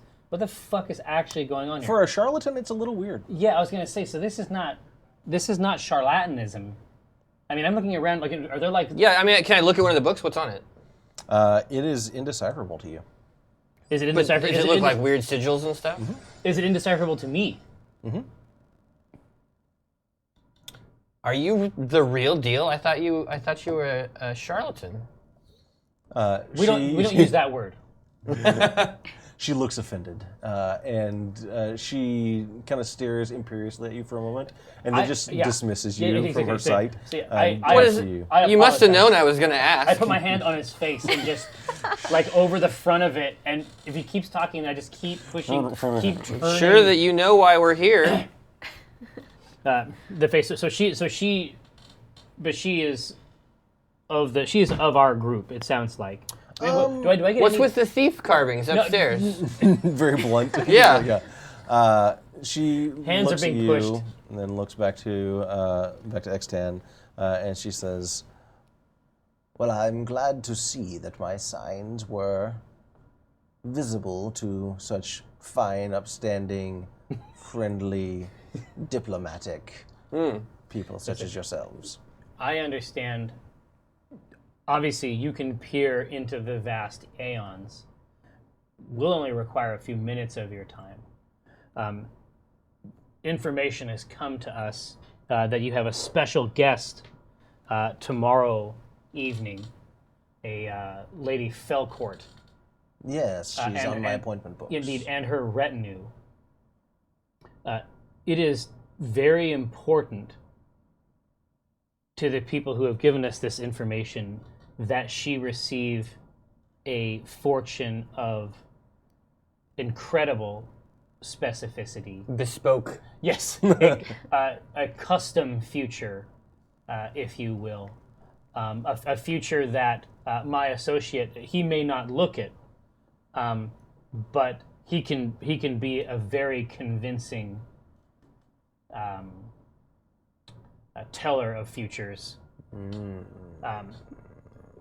There's a slow nod from her, and she says, well, accommodations can be made. Peering beyond the veil of darkness is not for amateurs, but perhaps you have had this vision already and are able to pass it along. Oh yeah, I had the vision. Came to me right through the darkness. Yeah, It's pretty easy for me, honestly. Oh, I am amenable. yeah, excellent. Why don't you go ahead and give me a roll here? I'd like you to roll to convince her. If you've got convince someone, that would be... Here, so would be I'll roll. do it. Distract, lie. If only I were lying. I actually you're want to really do not. this. Yeah. No. Conceal, distract, gossip with nobles. I think this sounds like anything else. Yeah, this is which is to say an F fest. Yep. I'm going to say that it's just a straight up roll. No Yeah. advantage or challenge. No good stuff. Yep. All right, so it's a It's coin It's not flip. bad. Yeah. Coin flip here. Let's roll the first dice. Ha! Ha ha ha! All right, 25. Okay. I got half what I needed. Nice. Yeah, she tells you that she is amenable to allowing you to take over her shop for the evening, and that she will arrange for the arrange for the seance that she was going to be performed to be put under your control, and She needs to leave like a note that says I'm just as good. she will send a messenger to Perfect. Lady Felcourt, telling her that the change It's a of special. plans. It's a special opportunity. So you try to upsell this. And, oh yes. Yeah, say that I'm in from out of town. However, she's going to need some compensation. But you must understand that the circles that I work in are well able to afford your services. There isn't a night that goes by where I am not at the finest parties, the most exquisite soirees that become whatever the morning equivalent of a soiree is. Soirees that convert themselves into morn. So you're lying to a person. No, You realize. I literally am Oh, at okay. parties That's true. 24/7. So you're basically trying to tell her that you can give her the hookup. There's no question. Great. There's no question. That sounds like a perfect way to spend your influence. Yeah. Oh, it's going to cost you. Yep. All right, perfect. Okay, so you have arranged for Mistress Allura to abdicate her shop for the evening tomorrow night, turning it over to you, so you'll have free run of the place. Okay. She's also sending a message to Lady Allura, warning her that she will not be the one performing this particular seance. Yeah. Right. Okay. All right, so that is the end of the nighttime segment. Day breaks over the Dusk City, and you guys now have a choice. So you've got this daytime, and then at night you got to pull off the job. You can either go straight into doing some legwork, or you can take another planning scene to get everything lined up for the nighttime segment. I feel like the planning scene is going to be required. I feel Yeah. like we need to plan, yeah. You've got a lot of resources. You've still got your influence. You have two of the Two, personal yeah. influences. You have the crew influence, Oh, which right. any of you can spend. Additionally, if you can describe to me the scene where you guys go do this planning scene, and it's different from the last one where Yeah. you were in her place, you get another crew influence. I see the four Oh, of the us setting? on a gondola, Okay. right? And I know the guy, you know, you don't gondolier. row a gondola, you gondolier it, I guess. The guy is gondoliering. gondolist. The gondolist. I know the Yeah, gondolist. he dabbles in gondolism. I think it's gondolery, actually. No, the gondolry should be on this. Yeah. Again, What do I roll for another that? problem Just taking with a note. Dusk City Outlaws. taking no we're- gondolry. We're free to talk in here. Yeah. I'm gonna hold an umbrella that is made of raven Bones? feathers and Oh, bones nice. Okay. above us. No, but it's so awesome. It's like sunny out. Yeah, it's too sunny out. it's too sunny. too This is the problem. But no, just sitting like at the end of the boat with it just up like this. Yeah. I love it. Yeah, it's a bone. And so you guys are kind of like, you picked like the wide canal so that you're out in the middle and there's nobody around yeah. to be able to hear you. Okay, perfect. So I'm going to give you one more crew influence. So this goes out there in the middle for you to all use. Earn that influence. Yes, you did. Solid. However, it is also the daytime segment starting, which means that you generate 3 more heat. So now Jeez. heat pool is up. It's getting hot in here. Those dice are, or the coins means- are heavy. They Yeah, are. I know. They're, So they are there's- bulky. So there's basically he's got 2 4s that he can buy or a 7. By the time night rolls around, he'll have at least one more Yeah. tots. Yeah, one more hots. Okay. All right, so so- you guys have your planning scene set up. I'm going to go ahead and start the timer. So we need to figure out, I think, the particulars of this fortune. Yes. Yeah. And I think the idea that she is going to be betrayed by her assistant, Yeah. I think that has to be prominent. Yeah. Yeah. So Because that's what's gonna get it from her. But we should also utilize the love that Galvin has for her. yeah, how do we use tell me, that? tell us how do we manipulate this situation via his romantic attachment?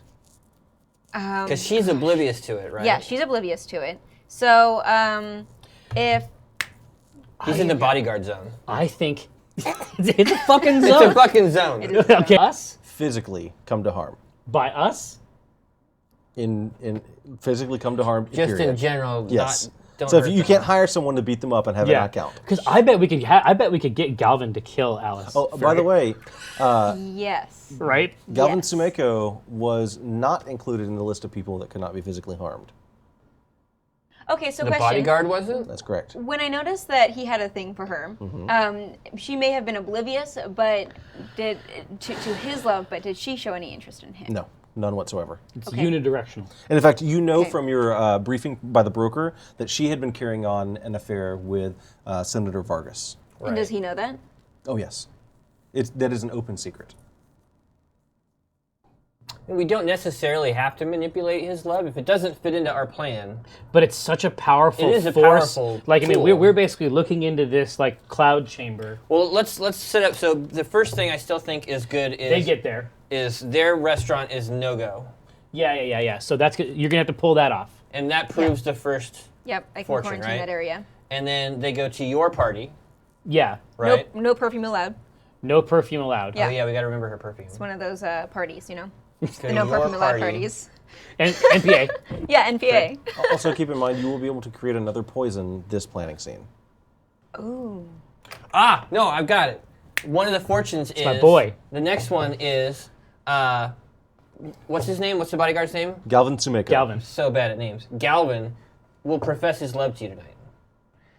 Oh, you're going to... Oh, no. Yeah. And then the last one is your assistant will betray you. She will leak the documents. She will leak the documents to someone. before you can. And maybe I wanna figure out a way that so we need to make sure that she doesn't talk after this, right? About any of the documents. Yeah. And there's without physically harming her, we can somehow Terrify her. Yeah, we can terrify her. Or we could remove her memories. Does that harm? No. No. Remove her memories. Yeah. It's not with a physically potion. harmed, no. Or a poison.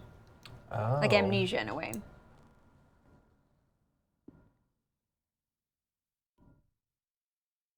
That's awful.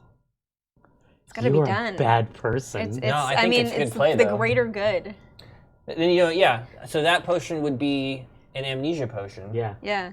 That's bad. Yeah. But how we feed it to her is we somehow show in one of the when Galvin professes his love to her, he hands her a glass of wine or something, and Yeah. maybe the Will potion he can do be in that? there. Without a love potion to push him over, we can maybe guide the evening in such a way that they're in like a dimly lit room, chocolate fountain, Yeah.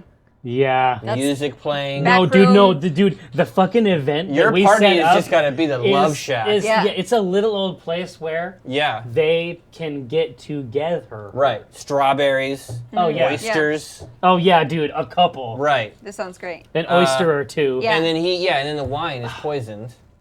So then she's seen that. She's seen that. Both of these things have come true. Now she's got to believe that her assistant is going to betray her. So she takes the package back. Right. And then on our way out, I steal it from her. And she She doesn't even remember she fucking had it. No, and she has forgotten Yeah. Yeah. a lot. Maybe Yeah. maybe Okay. it reverts her back to like 9-year-old. Yeah, no. It's 9-year-old self. That seems a bit Yeah. extreme, but okay. no. Well, then she won't know anything. But this is what I mean. It has to be bad. Yeah, it has to be awful. Yeah. Like this But has remember to that hit. this potion is going to have a downside that could happen, right? That's true. Yeah. Actually, both of these potions could fuck us. Yeah. So Yeah. just to be aware of. No, I'm ready. I'm ready Yeah. for it. But you have to hire a private orchestra for your party. well, yeah, I mean, I can That's like arrange an impromptu soiree at an Yeah. elegant locale. I assume that includes a quartet. cool. If it doesn't, it's garbage. No, so that's it. I feel like that's the situation. So the The fortune is going to fortune be is it your your restaurant that you're going to tonight. You won't be able to dine there. that's right. What did they say? We don't know what they No, said, right? no. So Because the plague is a plague cloud is going to descend. it will Yeah. strike and be like, and that's the ridiculous one, right? Right. Yeah. But then when it comes true, it's like the rest of it is all there. Yeah. Hit love and then betrayal. Yeah. I've got the love card. Your bodyguard will proclaim his love for you. So I can do two things with these coins that Okay. could be very useful. Is I can do the quarantine, and then I can coordinate basically a funeral procession through the district. And so maybe directly after the quarantine, Yeah. they see caskets being carried down the street. She's gonna get creeped out. Yeah. We have to make sure that she goes to your party. Oh yeah. It shouldn't be too And bad. it could just be a part of the fortune, I guess. Yeah. No, it is. That's It is. true. And Yeah. I guess just quarantine should be effective. It's like right next door. Quarantine is where his party should be needs to plenty. Yeah. Literally across the street. Yeah. You've got a party going. Yeah. Okay. A great one. Yeah. A good one. A good one. A decent one. It's a party. Yeah. Yeah. But it has Two the chocolate clowns. fountain, 2 clowns, bouncy house. Yeah. You'd show up. Yeah, exactly. But I think the key there is so let's for real write down what you're going to be telling her, right? Yeah. So fortune. You know, your plans. This evening will be descended. I got it, man. Descended. Don't fucking tell me how to play. No, but definitely crank it. Be like. Were you saying I don't role play hard enough? Well, no, I'm not saying that. I'm just saying, but definitely like you're seized by some fucking eldritch shit. You know what I mean? Like a tendril. Yeah, Okay, I'll play it up. So this is how the night's going. So we're gonna be at the fortune teller, yes, Mm-hmm. and then we're moving to the party. Yeah. And he is going to profess his love We to her. are going to create hopefully. a fucking hot box of romance. He is going to have no choice. It's going to be a Yeah. funnel that just ends in love. Yeah. That's right. Yep. The funnel of love? The Yeah. funnel of love. Funnel of Okay. love. Yeah. So then, once the funnel of love takes place, it moves into Alice betraying her. She is going to think that's She's going to true. think that's what's going to We happen. hope that the first two coming true will guide her into believing that, and hopefully with the help of your potion, right? That's going to be on Yeah. the cards. Exactly. The But gullible she'll- potion. She'll already have this knowledge, yeah? Yeah, exactly. Beforehand. So how are we going to get the documents from Alice? I think she'll take them She from is going to Alice. have to take them back. Okay. Because she would leave them with the bodyguard. The bodyguard would have them now if that's where she wanted them. She's not going to have him take the documents. I think that she's going to want to hold them herself. Yeah. But once she has forgotten everything for the last 30 years. Well, I think she's drinking that potion. She's going to have the documents with her. I think at that point, I just come up to her and I take them. Yeah. And I go, and she's like, "Aren't those my documents?" And I'm like, "No, you never had documents." Oh. And she'd be like, "Oh, like a yeah, I Men in guess I Black didn't." thing, Like, yeah. if we do it immediately yeah. when she takes that potion. Yeah. Exactly. And I think that's why I'm going to have to be the server Ooh. Okay. Yeah. at this thing. Yeah. Where I can actually prepare the poison, deliver the poison. Yeah. Now, if You know what I something mean? goes terribly wrong, do you think that she will be distracted? Kill everyone. We can kill everyone. Sure. Yeah. Okay. Yeah. and burn the whole place down. Yeah. Yeah. To the ground. Yeah. All right. But then, let's just say she's distracted during the funnel of love time. Yeah. If we can sneak in and grab the case, then if something That might goes be- wrong, No, Yeah. there's many opportunities. I think there's going to be more Yeah. than one opportunity Yeah. to get it. We're going to have to play that by ear. But basically, we're going to be operating this restaurant, yeah. Okay. right? Yeah. Yeah. First night. Yeah. You know what I mean? There's going to be some jitters. But I feel like that's the play. What if I creep her out enough to where she needs her bodyguard to protect her? Oh, that's right, because we have to get the two of them together. Yeah. In our love No, funnel. no, I still like it. You know what we do? Once we've fucked up the evening, once we've sort of tried to funnel them over into this, what if, right outside the window, that funeral procession is moving down? I still think we need that one extra thing to push it over into to push it. No, then I want to stand next to the bodyguard and be like, man, life goes by fast. You gotta fucking jump on it, right? I mean, don't sit on it. It's like kiss the girl. Kiss the girl. Yeah, I know. I think that'll work. You think that'll There's work? one loose end that you guys are not currently accounting for that I'll point out to you, and that is the sycophants and hangers-on that accompany her at all times. I'd be surprised if she was going to fill the whole place with them. She usually has a retinue, and you know this from having infiltrated them, Mm-hmm. usually has a retinue of about 5 or 6 of them at any given time. So how do we? How do we get the bodyguard and her alone? Well, they'll be together. My suspicion is that when she dines, the bodyguard will be there and the assistant, who's always right with her. Right. But how do you manage these other 5 or 6 people? We can the we reality- can Bernie's it and make a corpse that looks just like her and carry it around and have the entourage follow The reality us. is that it might be that this forgetful dose. It might be that this dose of. It might be that I whip up a big old batch. Oh, that everybody's drinking it? Because remember, we're operating the restaurant, Right. right? It might be that there's a lot of this stuff going around. Yeah. Nobody can just even remember how they got there and they all wander away. No. In fact, I you know what I think is great? I think that we'll be able to sell them on this place. I think that it has to get whipped up fast, Yeah. right? I think that this place has to get whipped up fast. I think that it might not have been a restaurant until we decided it had to be a A restaurant. couple minutes ago. I think it's a new place. Yeah. that is really great, and it's like everybody's talking about it, Right. Because everybody's gonna forget, and then the restaurant is going to disappear. Yeah, no, that's I can good. gain the use of a ward house. Oh, there we go. Some shitty old rundown place across the Yeah. street. Ward And we houses can- are basically hospitals. Oh, we don't want that. That's Oh, crazy. never mind. We don't want that. Yeah. That's not appetizing, We could Alyssa. we can make it look really nice. Yeah, Let me tell you. the best. No, it just has to be any old. I can dockside thing. It has to be close. obtain right? the use of a mummer-run theater or playhouse for a scene. Ooh. Yeah, but decorate it, Yeah, set design it yeah, like a restaurant. right. Yeah. We could do That that. can work. Yeah, Could yeah. be I just romantic. spend influence to do that, but we have a Yeah, couple exactly, now, so- exactly. So yeah, and that'll be one of these influence, Yeah. and then so one of these. So this influence. I'm just putting everybody's shit where it's supposed to go. That's our quarantine. quarantine. Funeral procession. Funeral procession. Get the building. Get the building. Yeah. Yeah. Set up We- the restaurant. Yeah. Set up the restaurant. The green So the room. rest- I should could be hire room entertainers together. and Exactly. like make set a up real the place. set up the restaurant. Basically, doing that would allow you to have this place completely under your control. Exactly. Gotcha. And Yeah. then this right here is That's extra. our oh shit. For when you start spending that. Yes. Yeah. Okay. I'm Okay. gonna put that over there. Cool. Good to go. Okay, so sounds like you guys pretty much have your plan. I like I it. think Okay, so. good. Should This we is- this is- review? This is gonna be a total F No. fest. We're good. No, listen. Oh no. Fuck you, we'll do it live. No, so this is this winging is Yeah, no. Hold on. We hired Alyssa to project manage. that's true. Welcome can- to Penny Arcade, though. This is how we do things. She can project manage this too. All right, Alyssa, would you please tell us the process that we're going to undertake? All right. So we have everything is in place. So currently we have a theater that we're going to dress up as a restaurant. We are going to quarantine the previous restaurant that she was going to visit, and the last one is what is the last one? Procession. Oh, procession. yeah, Yes, procession. procession.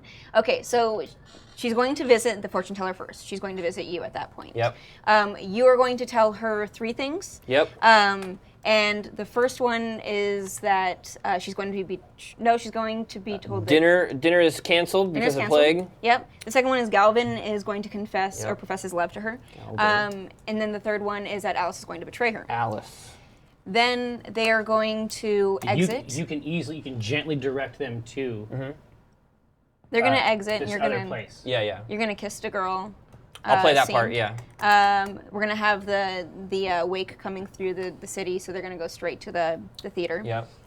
And then that's Create when tension. you are Gonna start serving. distributing wine. Yeah, yeah. That is mostly poison. No, yeah. I wonder what will happen if they start drinking at different times. It'll be an interesting evening. It's going to be quite the party. Okay. Yeah. Well, what we should say is that maybe this place is hot because the drink there has like a quality that makes you sort of forget, Yeah. right? Like, I mean, she likes this befuddling perfume. Maybe that would be interesting to her. I mean, we're funneling her there anyway. She's got to go, That's but true. And the green room is turned into a romantic setting. yeah. So That's yeah. right. It's I think this themed. is solid. And then we'll grab the documents then. Yeah. Yeah, exactly. So you're ready to grab them. I feel like either I before or got it. after the forgetting. Now, befuddling perfume. Oh yeah. No perfume and lead. Well, I mean, that's not gonna. That's not gonna really affect our plan. Oh, I guess I'm Let gonna me be close drench her to with it. Unless we water. lean in. Let me stand up on a rooftop and drop water over the edge and Is the hose her drench her. down? Yeah. All right, kids. Well, we'll figure it I out. believe that's time. Okay, Oh, good. All right. no. So, if you would please be so kind as to pass me the influence that you spent, Yeah. just so we get those out of the way, make sure that they are not in the way. Okay, great. All right, and now the nighttime segment's going to begin. Night falls, and we You're are now flush up with to hots. 13 heat in the heat pool. Now, because this is the final scene where you guys are finally pulling off your plan, heat works a little bit differently. Normally, I can only spend it at the start of a scene and set up complications that you can then deal with. In the final scene, I can spend heat pretty much at any time to introduce challenges mid-flow. Okay. Okay. So the first thing that happens is that you go and set up shop at Lady Alora's Yep. fortune-telling emporium. Okay, great. So why don't you guys tell me what each of you are doing during this first part of the night? I'm arranging the deck so that it comes up exactly like I want it to. Okay, cool. So you're like pre-sorting the tarot deck and everything. Okay, great. The poison that you had created previously that makes you gullible, is that still on the cards? Yeah, I think it has to be. Okay. Yeah, I'm wearing gloves. Sure, that's fine. Yeah, uh-huh. Yep. All Yeah. right. So like Falcon, like big falconers. gloves. Gloves. It's got a mask on. Okay. It's a gas. The cards are just thick with powder. You're right. Touch him. Exactly, but she has to choose her own card and all that. Yeah. And these cards can only read your fortune if you rub them on your face. Yeah, Exactly. exactly. Yeah, If get you it all eat- over. If you gotta eat walk. several of these cards. You'll know it. But we never talked about my forgetfulness Yes, so let's go ahead and lay that one out. potion. What's the bad side of it? The bad side of the forgetfulness potion is that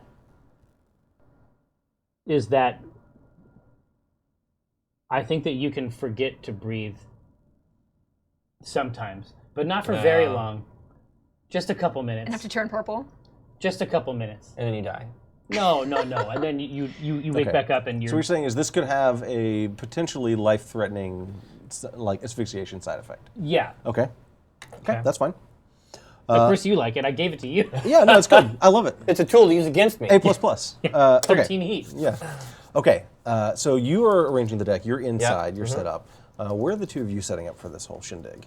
I am phoning in the procession. By phoning in, you mean going and talking to your contacts? I'm going to go in and I'm going to say. You're passing notes. Yeah, we need to quarantine this area and then act as though we are carrying out caskets. Yeah, so you basically go back to like one of the funeral parlors that the gravediggers run, and you're huddled up with the sort of grim-looking members of your cartel. You lay out the plans for everyone, and you send them off with the timing set so that the quarantine doesn't happen until after her visit to the Yeah, it's Right. later. the funeral Yeah. parlor. Right. Or to It's the later.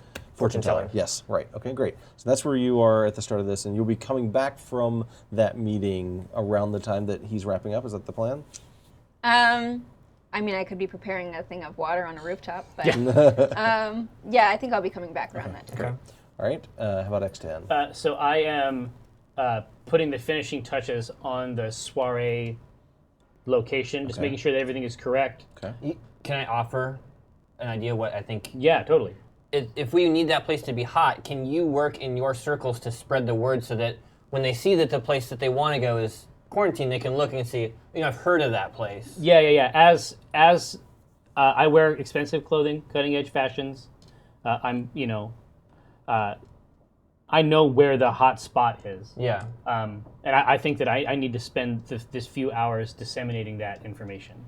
Okay. All right. Sounds good. But there has to be a table reserved. Yeah. Yeah, that's right. We don't want it too hot. Yeah.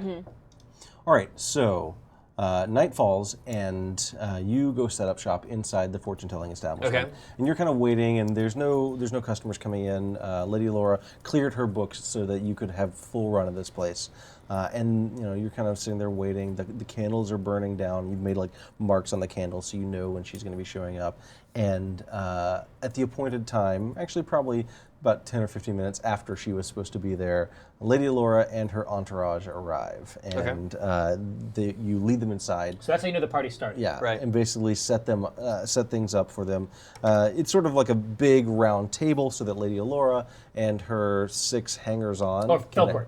Oh, sorry, yes, Lady Felcourt and her 6 hangers-on can all sit around the table, Okay, so we're in like a a big- semicircle around you, Okay. and watch, because they're all nobles and everything. They all love this kind of titillating occultism, Oh yeah, it's right? yeah, exactly. It's Yeah. very, very nice.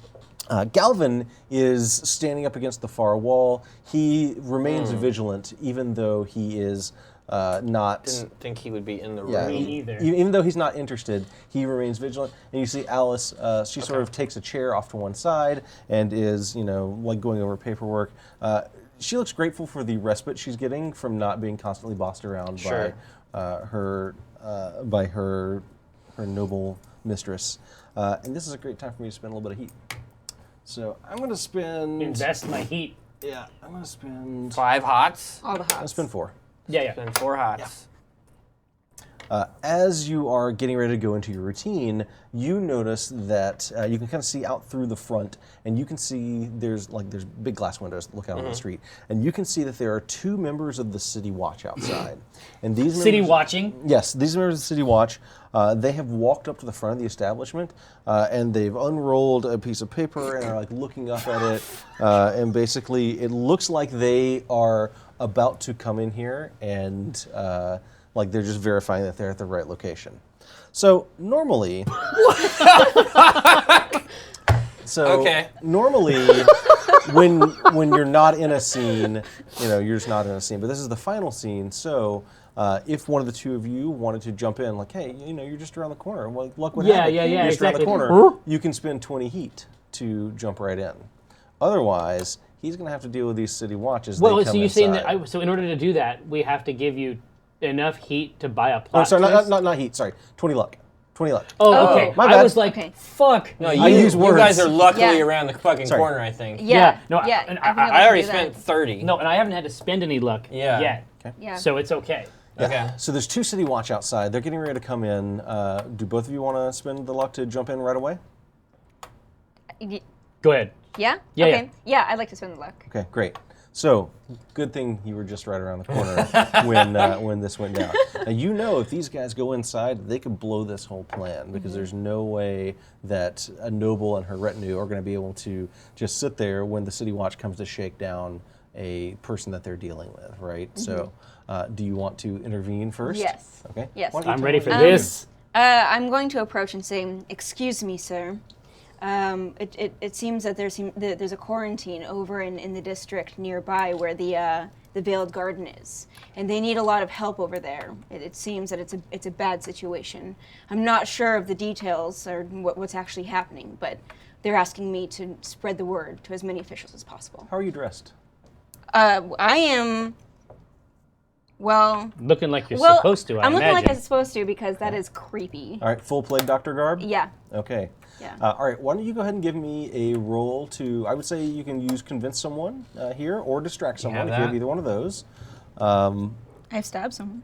That's, Stab That's a someone. convincing you're not thing. stabbing them with words. Yeah, I have lied to yeah. someone. Okay, I would say lie to someone would also It's not a work lie, here. though, right? I guess it is kind It of. kind of is, Yeah, right? Because yeah. there's not really a plague. Okay. So I would say you can roll to lie to someone. I'm going to give you an advantage die because of your creepy plague doctor garb, and it ties into the entire idea of like the plague. Yay. The whole vibe. I am going to give you a challenge die as well because they have a task that they are about, and you're trying to distract them from a task that they are already focused in on. Yeah. Okay. Oh. Ha, that's okay. Yeah, She yeah, got they a cancel boon each other and out. I am good to go. you Yeah. murdered it. I got a you 40. fucking killed it. Okay, so you succeed, and also those cancel each other out, right? That's it. Yep. Yeah. Yeah. All right. So you succeed in sort of spinning this tale, like, hey, we need your help.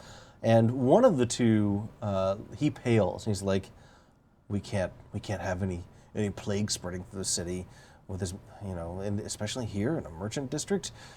The senators will be breathing down our necks in a heartbeat. Many lives are at stake. The other one doesn't look quite as convinced, though. He's dubious. It looks like he's suspicious of the timing, and then he kind of rounds on you and looks you up and down. And he's probably a little bit taller than you, but you're looking at him with that beak of a mask pointed at him. Cut his eyes out. And he says to you, "Listen, we have orders here, so unless you can come back with a writ from a lieutenant, we are going to stay right here." Okay. So he's actually trying to basically shoo you off and intimidate you. He is going to succeed.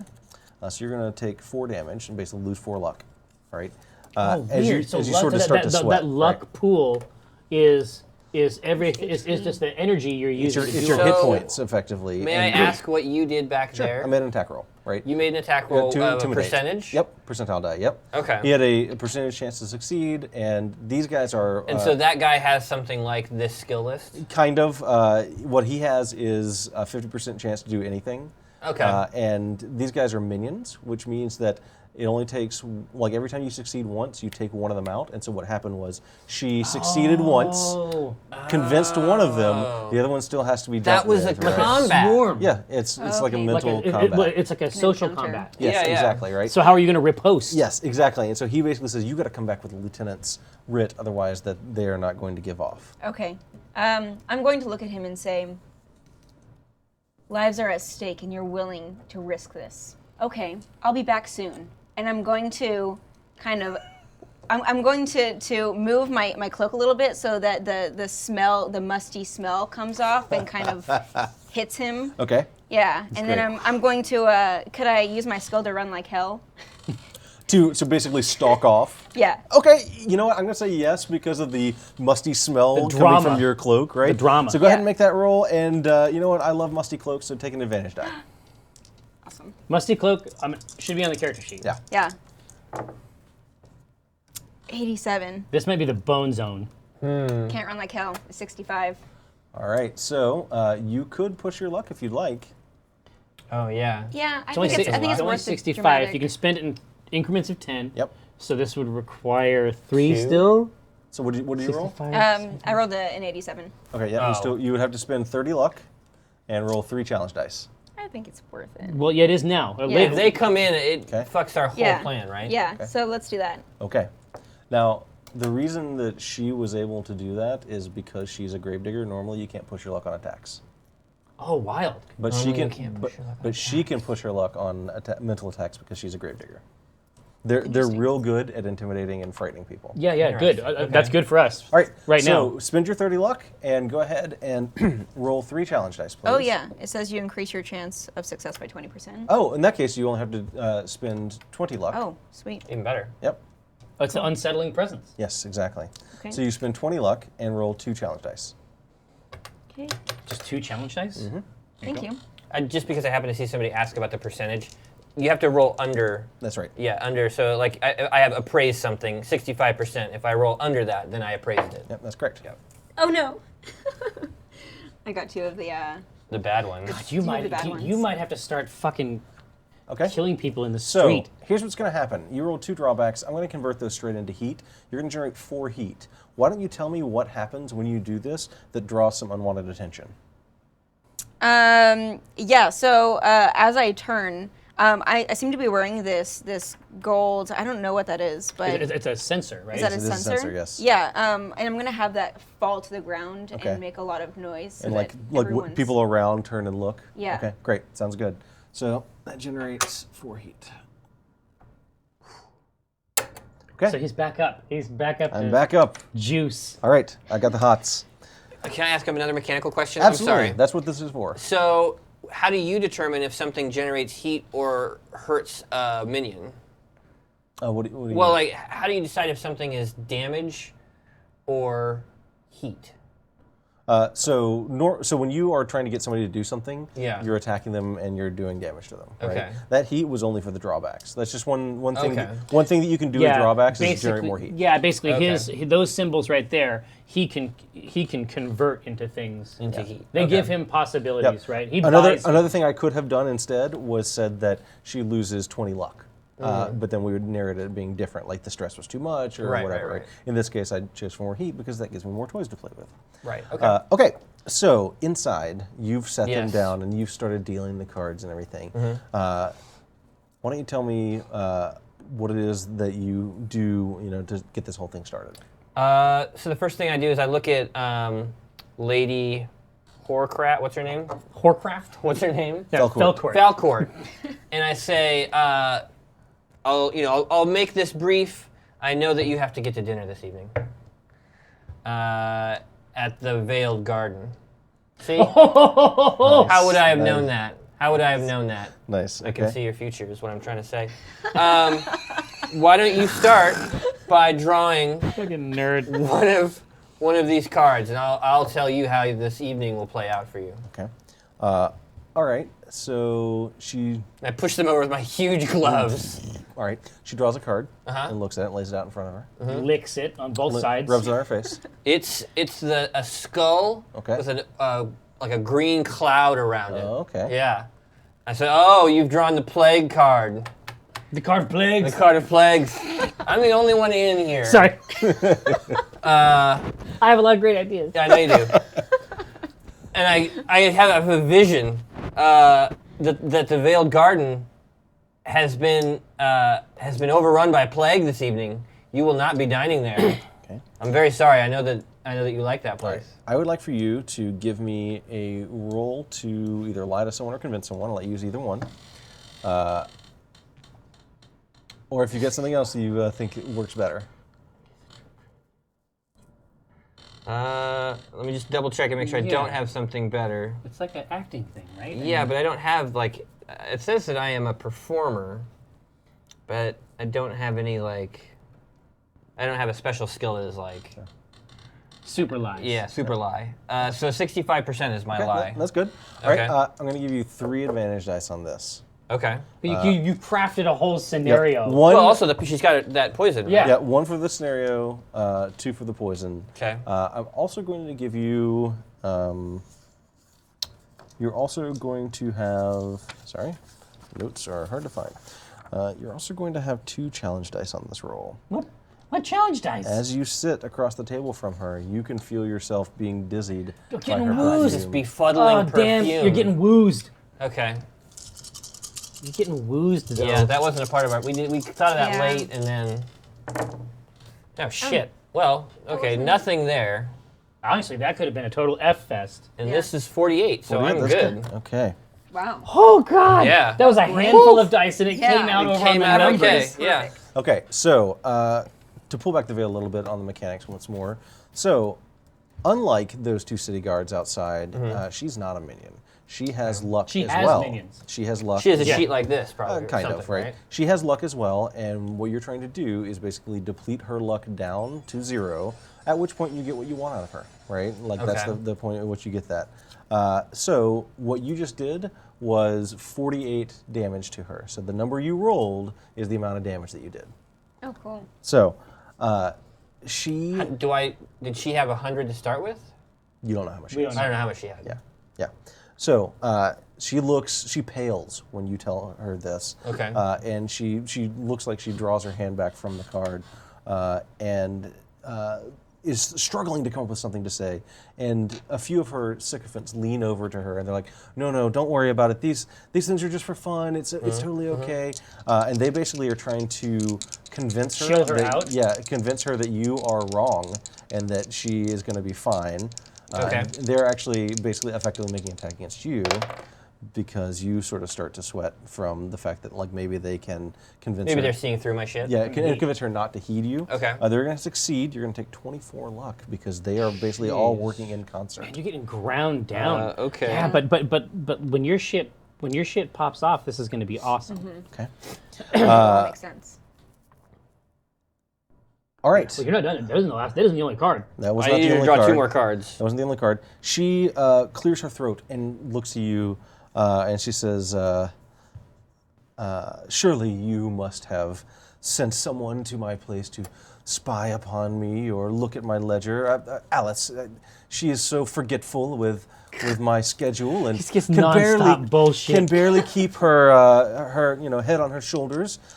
She's trying to basically tell you that she doesn't believe you, but Right. you don't buy it. She believes you. Okay. Yeah. Yeah. Got it.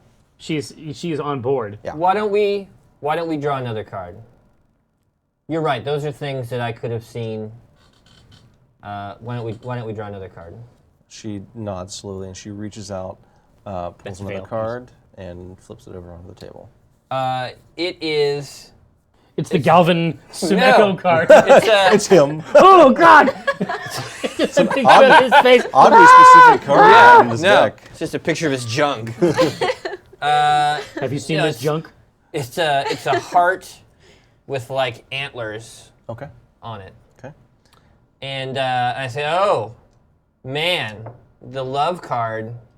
You drew it, and that means that this evening, someone will profess their love to you. Someone very close to you. Okay. You're gonna hear all about it. Someone very strong. A man. Yeah, All right. I'm going to get you to make basically that exact same roll yeah, again. yeah. So I'm because rolling 4 again. Yep. Yep. We need the good rolls. Premium rolls. 52. So I'm good there, but Oh, they cancel each other out? oh, they do. They cancel each other out. Too good, too bad. Dude, you are riding the Yeah. fucking Woo! razor's This is the edge. razor's edge. This is the razor's This edge. is what it We feels have- like. I understand, Brian. We have been trying to find the razor's edge for years. Okay. We We found it. It's Found it. right here. This is that edge. Yeah. Good. Good. Glad to hear it. So she looks like she's about to pass out. She looks like she is almost about to completely faint with these shit, dude. revelations. Yeah. We She may not buys even it. get anywhere else. Yeah. So This is a powder keg. It's When- ready to explode. when she does that, basically her her bodyguard, Galvin, he frowns and looks like he's about to step forward and intervene, but doesn't because all of her sycophants basically start fanning her, and they're like, we've got to get her out of here. And you think that they're actually about to hustle her out before you can deliver the coup de grace. But wait, there's one more. But she's in no shape to leave, so you're not worried. So.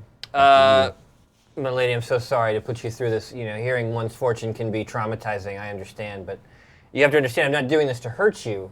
I'm doing it to help you. There's only one more card you have to draw. Okay. She cautiously draws it and lays it on the table. Yeah. It is... The Alice Farrier card. God damn it. I'm the only one in the room. sorry. I'm done. Cool. It is a knife with blood on it. Okay. Oh my God. And I say, the betrayal card, this is not a good one. There's no good reading. Some of the other ones you can read positively. Even Plague, I can give you a pro-Plague reading. This one's all bad. Someone very close to you, hold on a second. Hold on, I'm getting a vision. Are you allowing someone very close to you to keep something of great importance? That's just the feeling I get. If you are, that needs to stop immediately because this person will betray you. Okay. So here's what I want you to roll for me. Oh my God. So She's same gonna skill, die. Yeah. but I'm going to give you one advantage die for the scenario you've set up. Okay. 2 advantage dice for the poison that's still in effect. I'm going to give you a 4th advantage die as well. What? Wow. Because you fucking flipped This her has wig. something to do with something you don't actually know about. I'm also removing the 2 challenge dice because they're fanning her and it's blowing the scent of her perfume away. All right. Rodney. Give me the roll. 1 bonus and a 90. 90%. Not good. Not good. There's something good. All right. Something good is maybe. All right.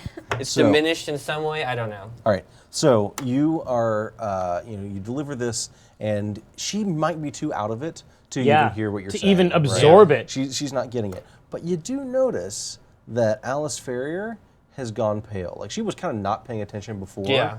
But she just sort of like has sat up, has stopped moving, and the blood has kind of drained from her face.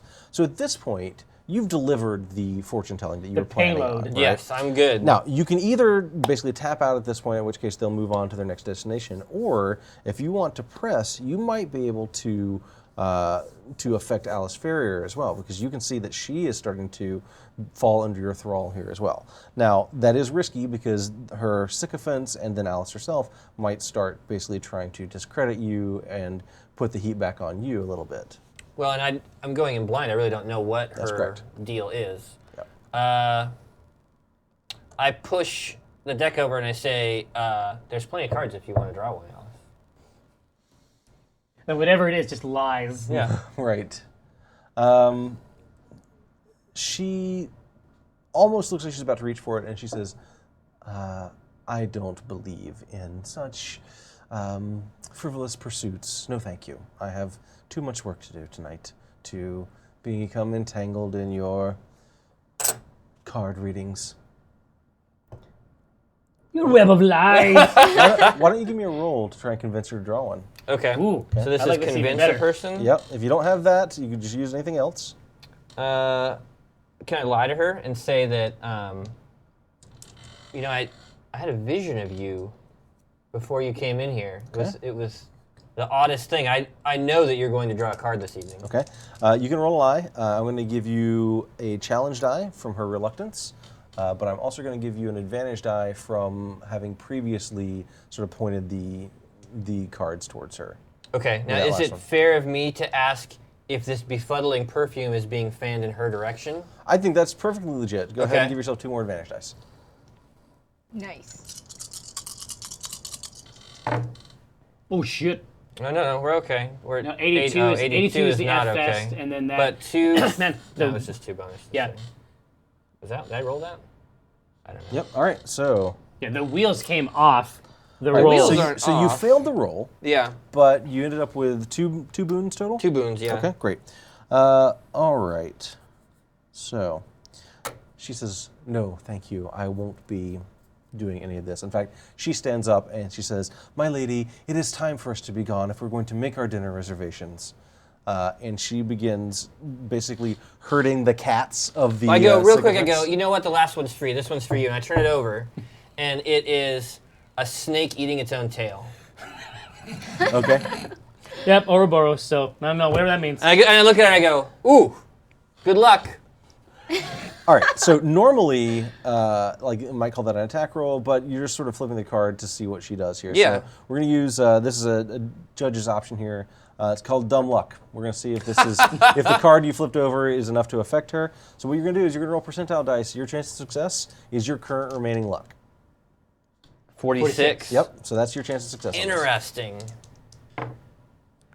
Close. 57. All right. She's unaffected. Okay. All right. But it was a good play. Yeah. That's a good play. And obviously we entire support it. entourage Yeah, leaves. that was great. All right, so they're heading on to the next destination. You have quarantined that entire district that the Veiled Garden was supposed to be in. That's shut down now by your Gravedigger companions, and the funeral procession was supposed to come by as they were exiting. Is that correct? Yes. Tell me a little bit about what it looks like. Yeah, so it's going to, it's basically going to have about 36 gravediggers walking down the street. 10 of which, no, I don't know, how many people does it usually take to carry a coffin? Depends on the size. 6. Yeah, 6. So let's just say that 18 of those are carrying 3 different coffins all in a row, and the rest are kind of walking along with Like the sensors with just the sensors waving back around. and forth.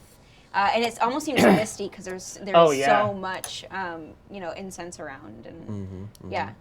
Fog. Fog. All right, so she comes out, they see this dark procession, and she is barely able to contain her panic and immediately asks her entourage to escort her to, like somewhere else. You gotta get out of here. Well, this is just too much for her, and they begin to move on. Now, you've set up this restaurant in a fine So for you, it's like a establishment. quick change thing, right? Yeah. They're like walking out, and as soon as the door closes, you're like, You're yanking the outfit off and everything. Run out the back. You're already there, though, Yeah, yeah, right? yeah. Making sure everything's all set up. absolutely. I'm the maitre d'.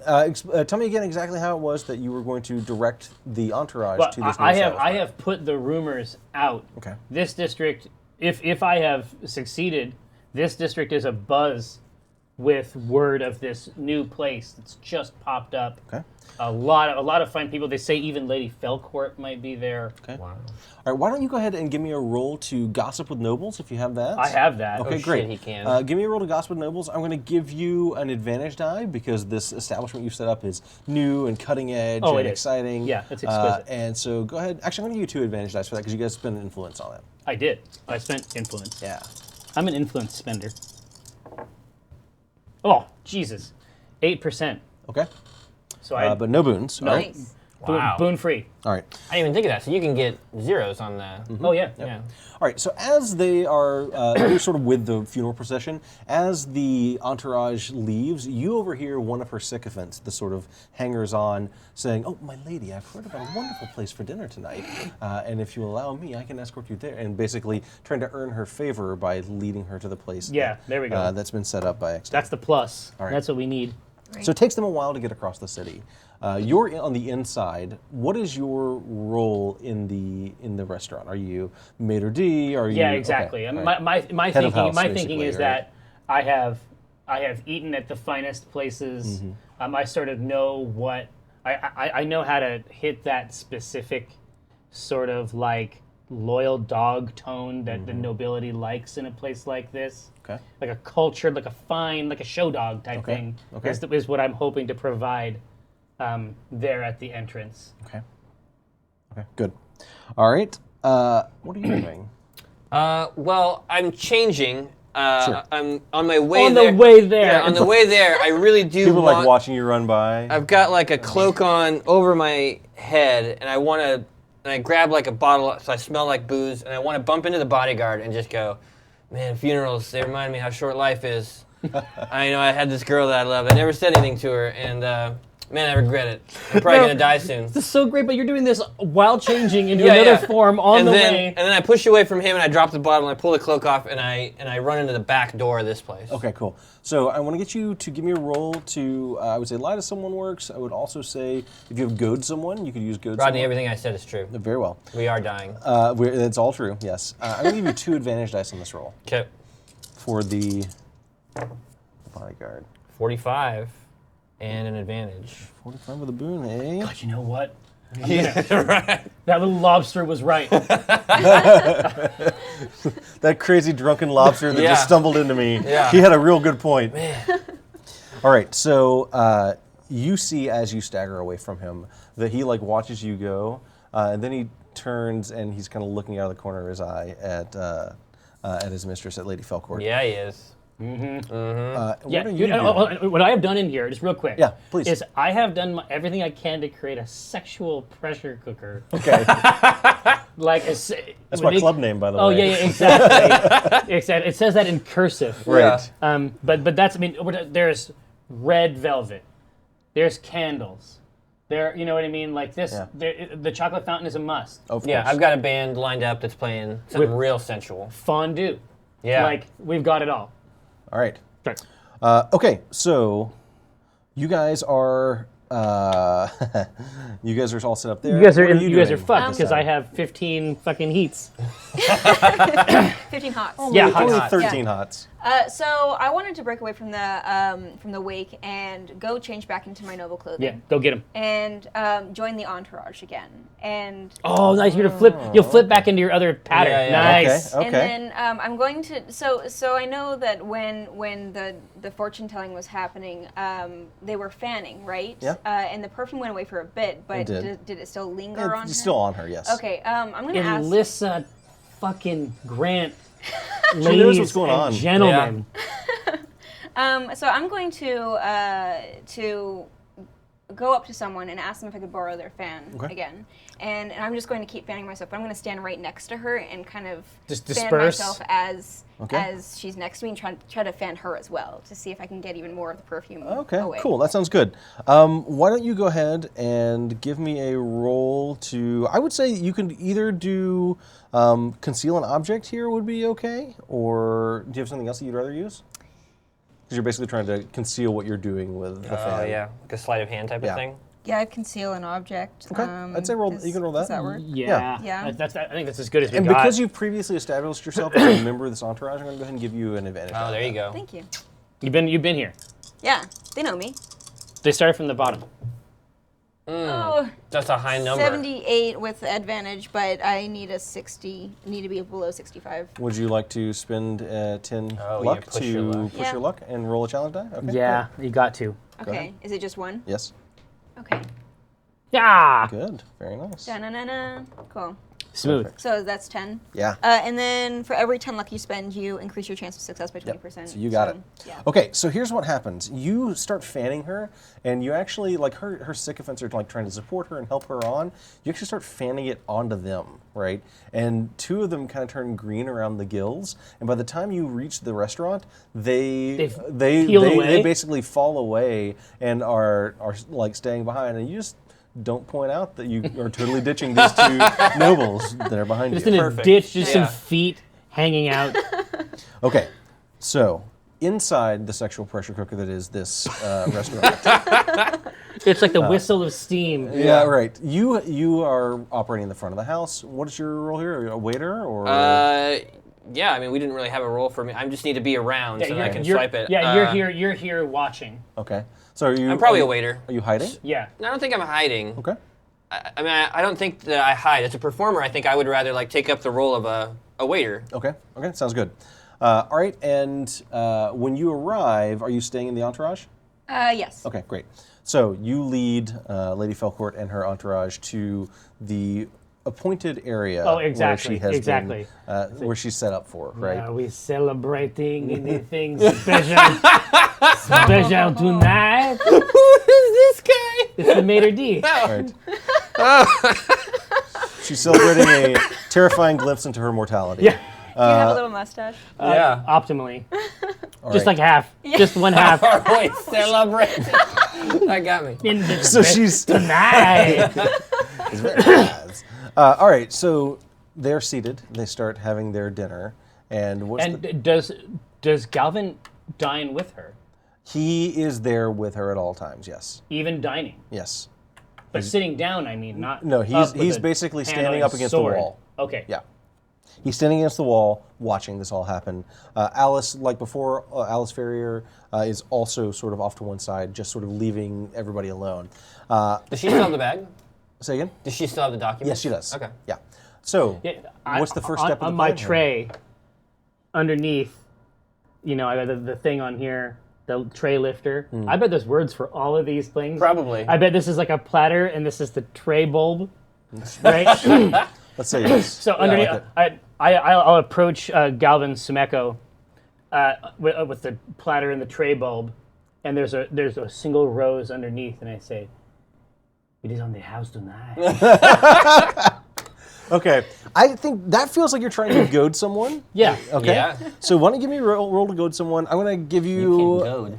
I'm going to give you 2 advantage dice on this. I don't have goad in the classic sense. Okay. Uh, There's something else that you think would be better? It's like picking his metaphorical pocket. No, I'm just fucking with Yeah. you. Lie to someone. Okay, sure. Yeah. Yeah. I'll let you use that one.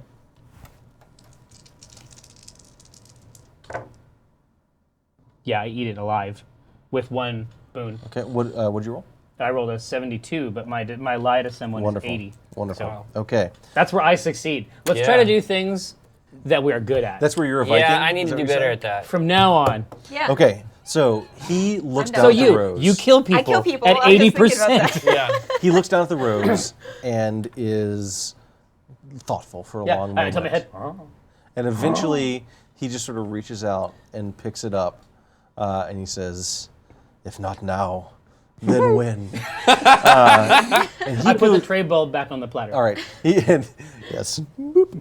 And then he steps over and he Oh kneels. no, dude. He loves Alice, doesn't he? He kneels. No, he doesn't. He Oh, loves God Lady damn Felcourt. it. Okay. You lucked out there, but he kneels by Lady Felcourt, and he says, "My lady, I've watched you from afar for these many years, since I was 16 and began training." I'm snapping for the forgetful wine. Okay, right. Hey, forgetful wine. Okay, cool. All right. And So this is 2 fortunes come true for indeed for her. Indeed. And both Alice and the remaining sycophants look sort of poleaxed by this. They're like, "What is happening?" And Lady Felcourt is just like eyes as wide as dinner plates, completely shocked Well, by not this. even able to perceive the event. I assume this is more about. This is the second check mark. Can I slip in as the waiter? Yes, in just 1 second. So, Alice, though, she's noticed that you're the one that brought the rose to Galvin, and she's sizing you up. She's looking you up and down, trying to decide whether or not this is something she should be suspicious of. Ooh, and she is going to succeed. You feel the weight of her scrutiny, and you are. I get scrutinized. Indeed. Is that on the character? You should put a scrutinized section on the character sheet. There's size someone up. Oh, yeah, I know the skill is there, but I'm yeah, saying scrutinized. if you feel scrutinized, you should be able to okay, put it's it a in a condition, checkbox. right? Like scrutinized, in love with your charge. Okay. Right. You're going to actually take 30 damage Oof. as you think that she might be close to piercing the facade. Right. All right. So now you want to show up. Yeah. Did I see that? Do I Yes, notice that yes, look? Yes. That heat. Yeah, having had it cast on you, Yeah. right? You probably have seen that before. Okay. You gonna act? I want to make sure. Now remember, I'm just saying the last thing. Remember that we have this Right. oh shit button right here. Let me direct. We need her to take the case from Alice. I would like to, as a waiter, just make sure, like as I'm walking by, I want to tuck the betrayal card, the dagger. Yeah. I just want to put it like I on bet her you can do lapper. this. I bet you can do like palming I type have stuff. distract someone, sneak around. Gives- Can I do a Maybe like- reverse pick? Yes, someone's you pocket? absolutely can. Yeah, that's what the plant ability does. Right there. Oh, plant. That's up here. Yeah. When you No, pick someone's pocket, you can have something. Did you think it was okay. about plants? I did. I just skipped Yeah. it, Rodney. That's totally You fair. might want to change that. All right. Leaves. They're It's cool. about vines. Okay, go ahead and roll to pick someone's pocket. Yeah, To so plant. And where are you putting it on her? I want to put it right under her napkin, right on her lap. Okay. I'm going to give you one challenge die because That's she tough as is hell. already Or suspicious. tuck it under her plate. Yeah, I'm going to give you a challenge die because she's Okay. suspicious. But go ahead Gotcha. and roll it. 24 killed No it and challenge. nothing. All right. She takes a bite of this fucking All card. right. It's like delicious. Yeah, what? And then she passes out because she's super gullible now. Okay, no. So she doesn't notice you sliding the card there at all. She's completely engrossed in Extan and like sizing him up. But she, when you do that, and you sort of pass by, you notice that Lady Felcourt, she's looking for any distraction whatsoever at this point, and she looks over and she sees it underneath Alice's plate. And this is exactly the kind of moment that she needs to basically step aside from this unwanted attention from her bodyguard. She leaps to her feet and she points an accusing finger at Alice and she says, You are the one who will betray me. The fortune teller was right. Yeah. The waiter's like, yeah. Yep, totally. All right, so you notice that there are 3 sycophants who look like they are about to leap into Alice's defense, or maybe some other distraction here that could come between your goal of getting the case. The case. And we need to be Something else. ready. Any one of us needs to be ready to get the case. Are you serving the wine? Yeah. Okay. I've already snapped for this Right. wine. It's coming. Yeah. We know what these 2 are doing. What are you doing right now? So basically, the only real obstacle left here, honestly, is these 3 sycophants. They're Okay. the only ones you're going to have to deal with. So why don't you Okay. tell me how you deal with them and keep them from interfering? Gosh. I'm going to, how much incense do I have in that, in this? Do you section? have it with you? How- Yeah. Of course she It- does. Yeah, yeah. absolutely. How much do you want? The answer is yes. Okay. Yeah. So I'm going to find this, and I'm going to say, "What is this?" And then I'm going to trip. Okay.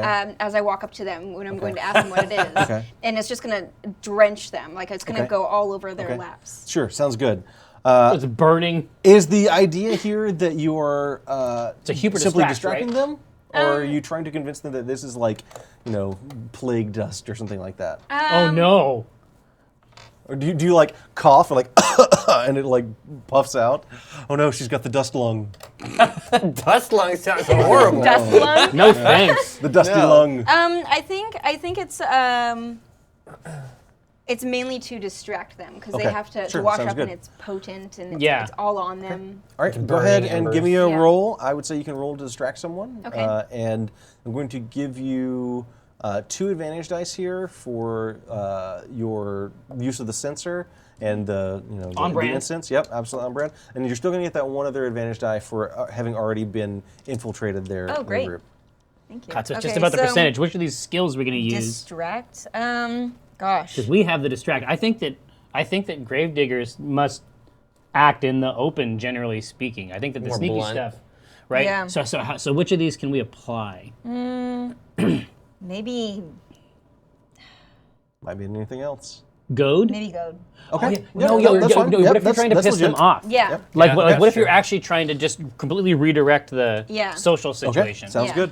Go ahead and I'm give the me the roll. new guy, so. Yo, exactly. Like Piss this them is off. so great. Yeah. Yeah. Okay, go ahead.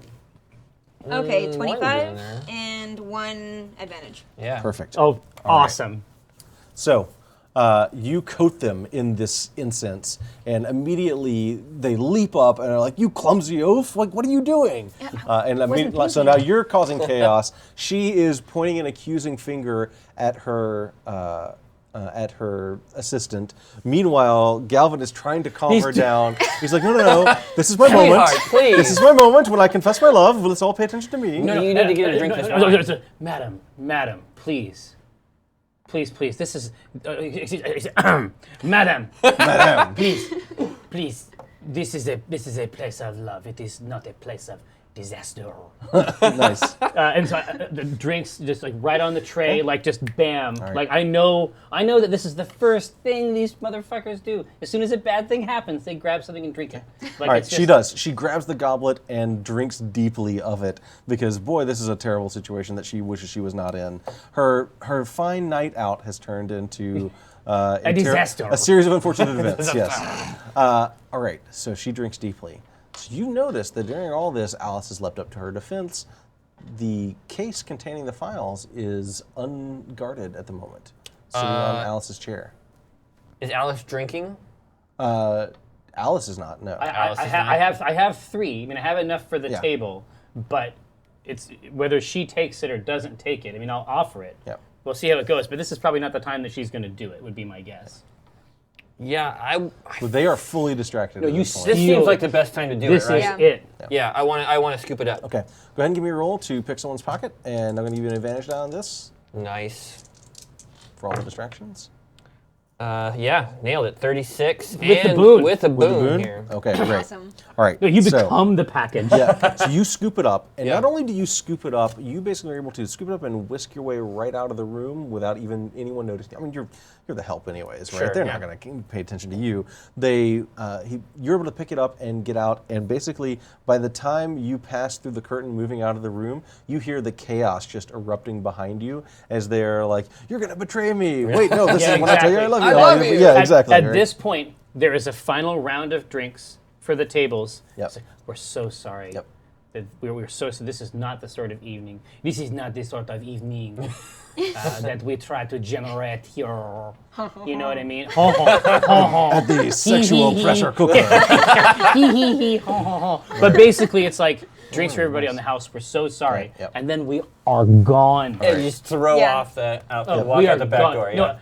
it's like in the space between this side and this side of the door frame. I am not the same person. Yeah. Right. Yeah. So I basically pull off my head and throw it away. Yeah. So the final shot, if there was a camera, the camera is looking into this room and it sort of pulls back through the door frame. And as like the door frame and the room gets smaller and smaller, you just see like them bickering back Yeah. and forth, and then like it turns to you guys as you just walk off into the night with the ledger and return to your broker with the. Oh, that's awesome. You know what the really sad one would be? Is that The sad one? No. It's like it comes in there and it's yelling, and then Alice is yelling at Sumeko. Sumeko is yelling at Alice. The sycophants are trying to figure out which fucking side they're supposed to take, and then the audio gets more and more muffled, and you just see her blank face. Yeah. You just Yeah, see yeah. Madame Philport's Yeah. blank face as she forgets the last 30 Everything. years. Yeah. All right. That was awesome. There you go. And that was the ledger job. So well done, guys. Yay. Thank you, Rodney. You That did was it, fun. dude. That was You great. did it. Thanks, dude. It felt good. Yeah. It felt good. Well, hey, Man. man. Thanks for letting us screw around with your system, man. Thank I you for appreciate playing. it. Yeah, this That was a is blast. super easy to play. Yeah, Yeah. it's and this was sort of designed to be hour and a half, 2 hours worth of play. Yeah, it's like so- it's like a role-playing Lunchable. Yeah. Yeah. You know what I mean? You just Wait. pull the top off. It really seems like that planning phase can go so many ways.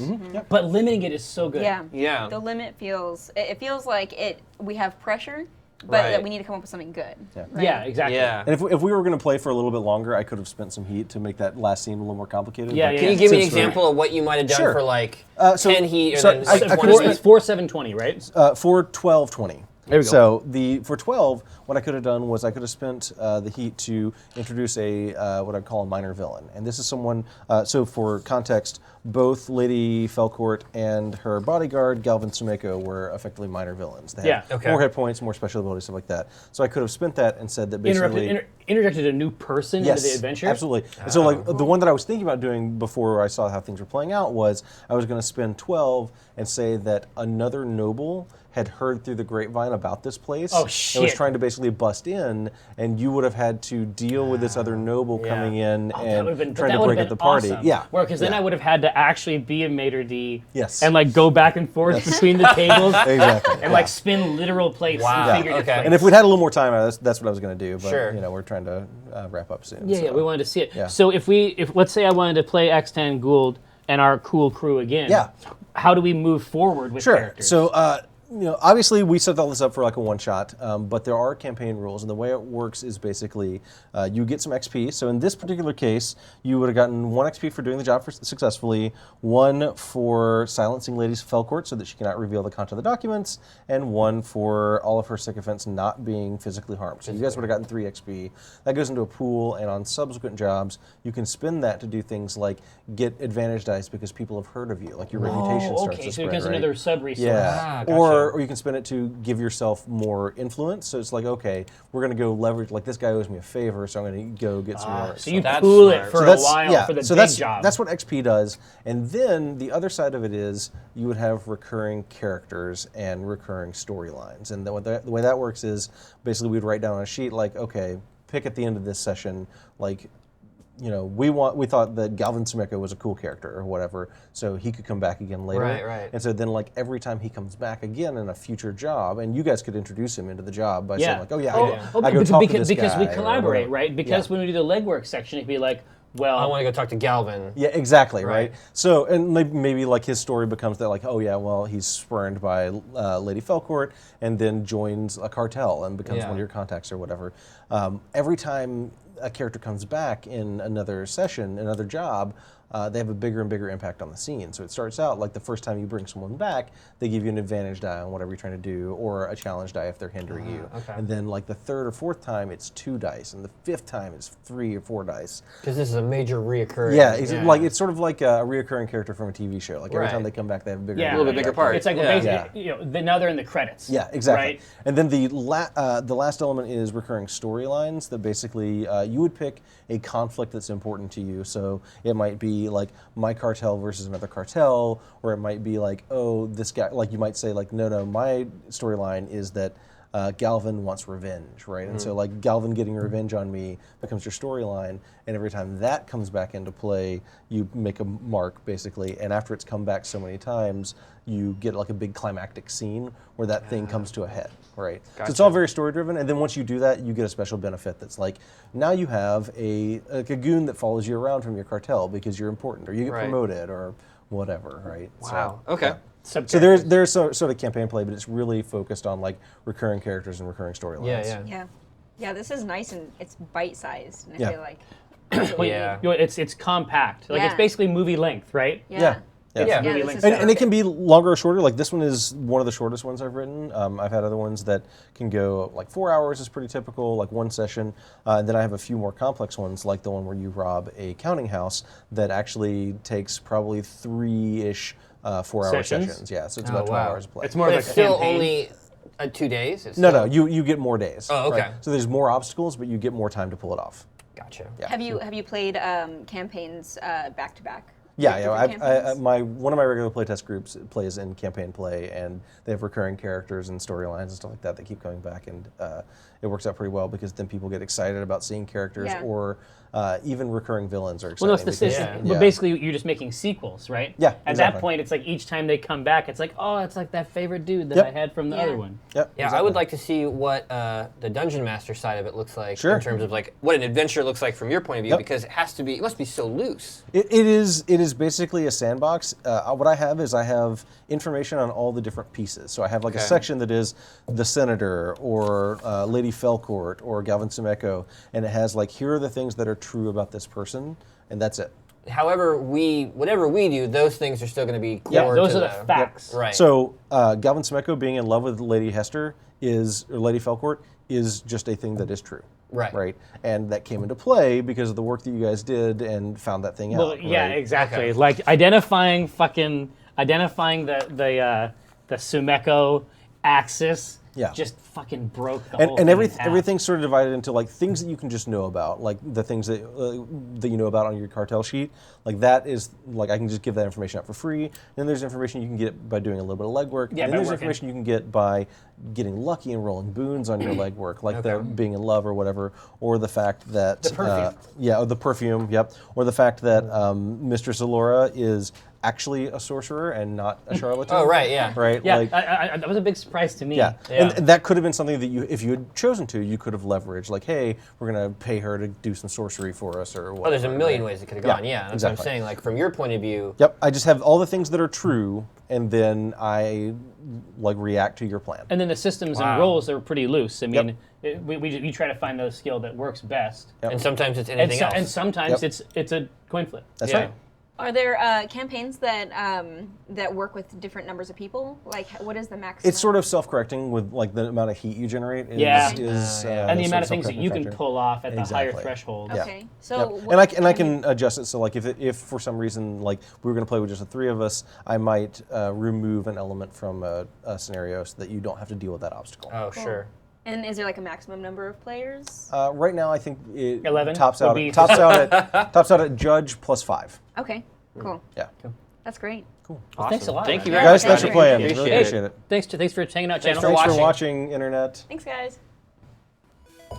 Man, that was cool. Yeah, this is great. Thanks.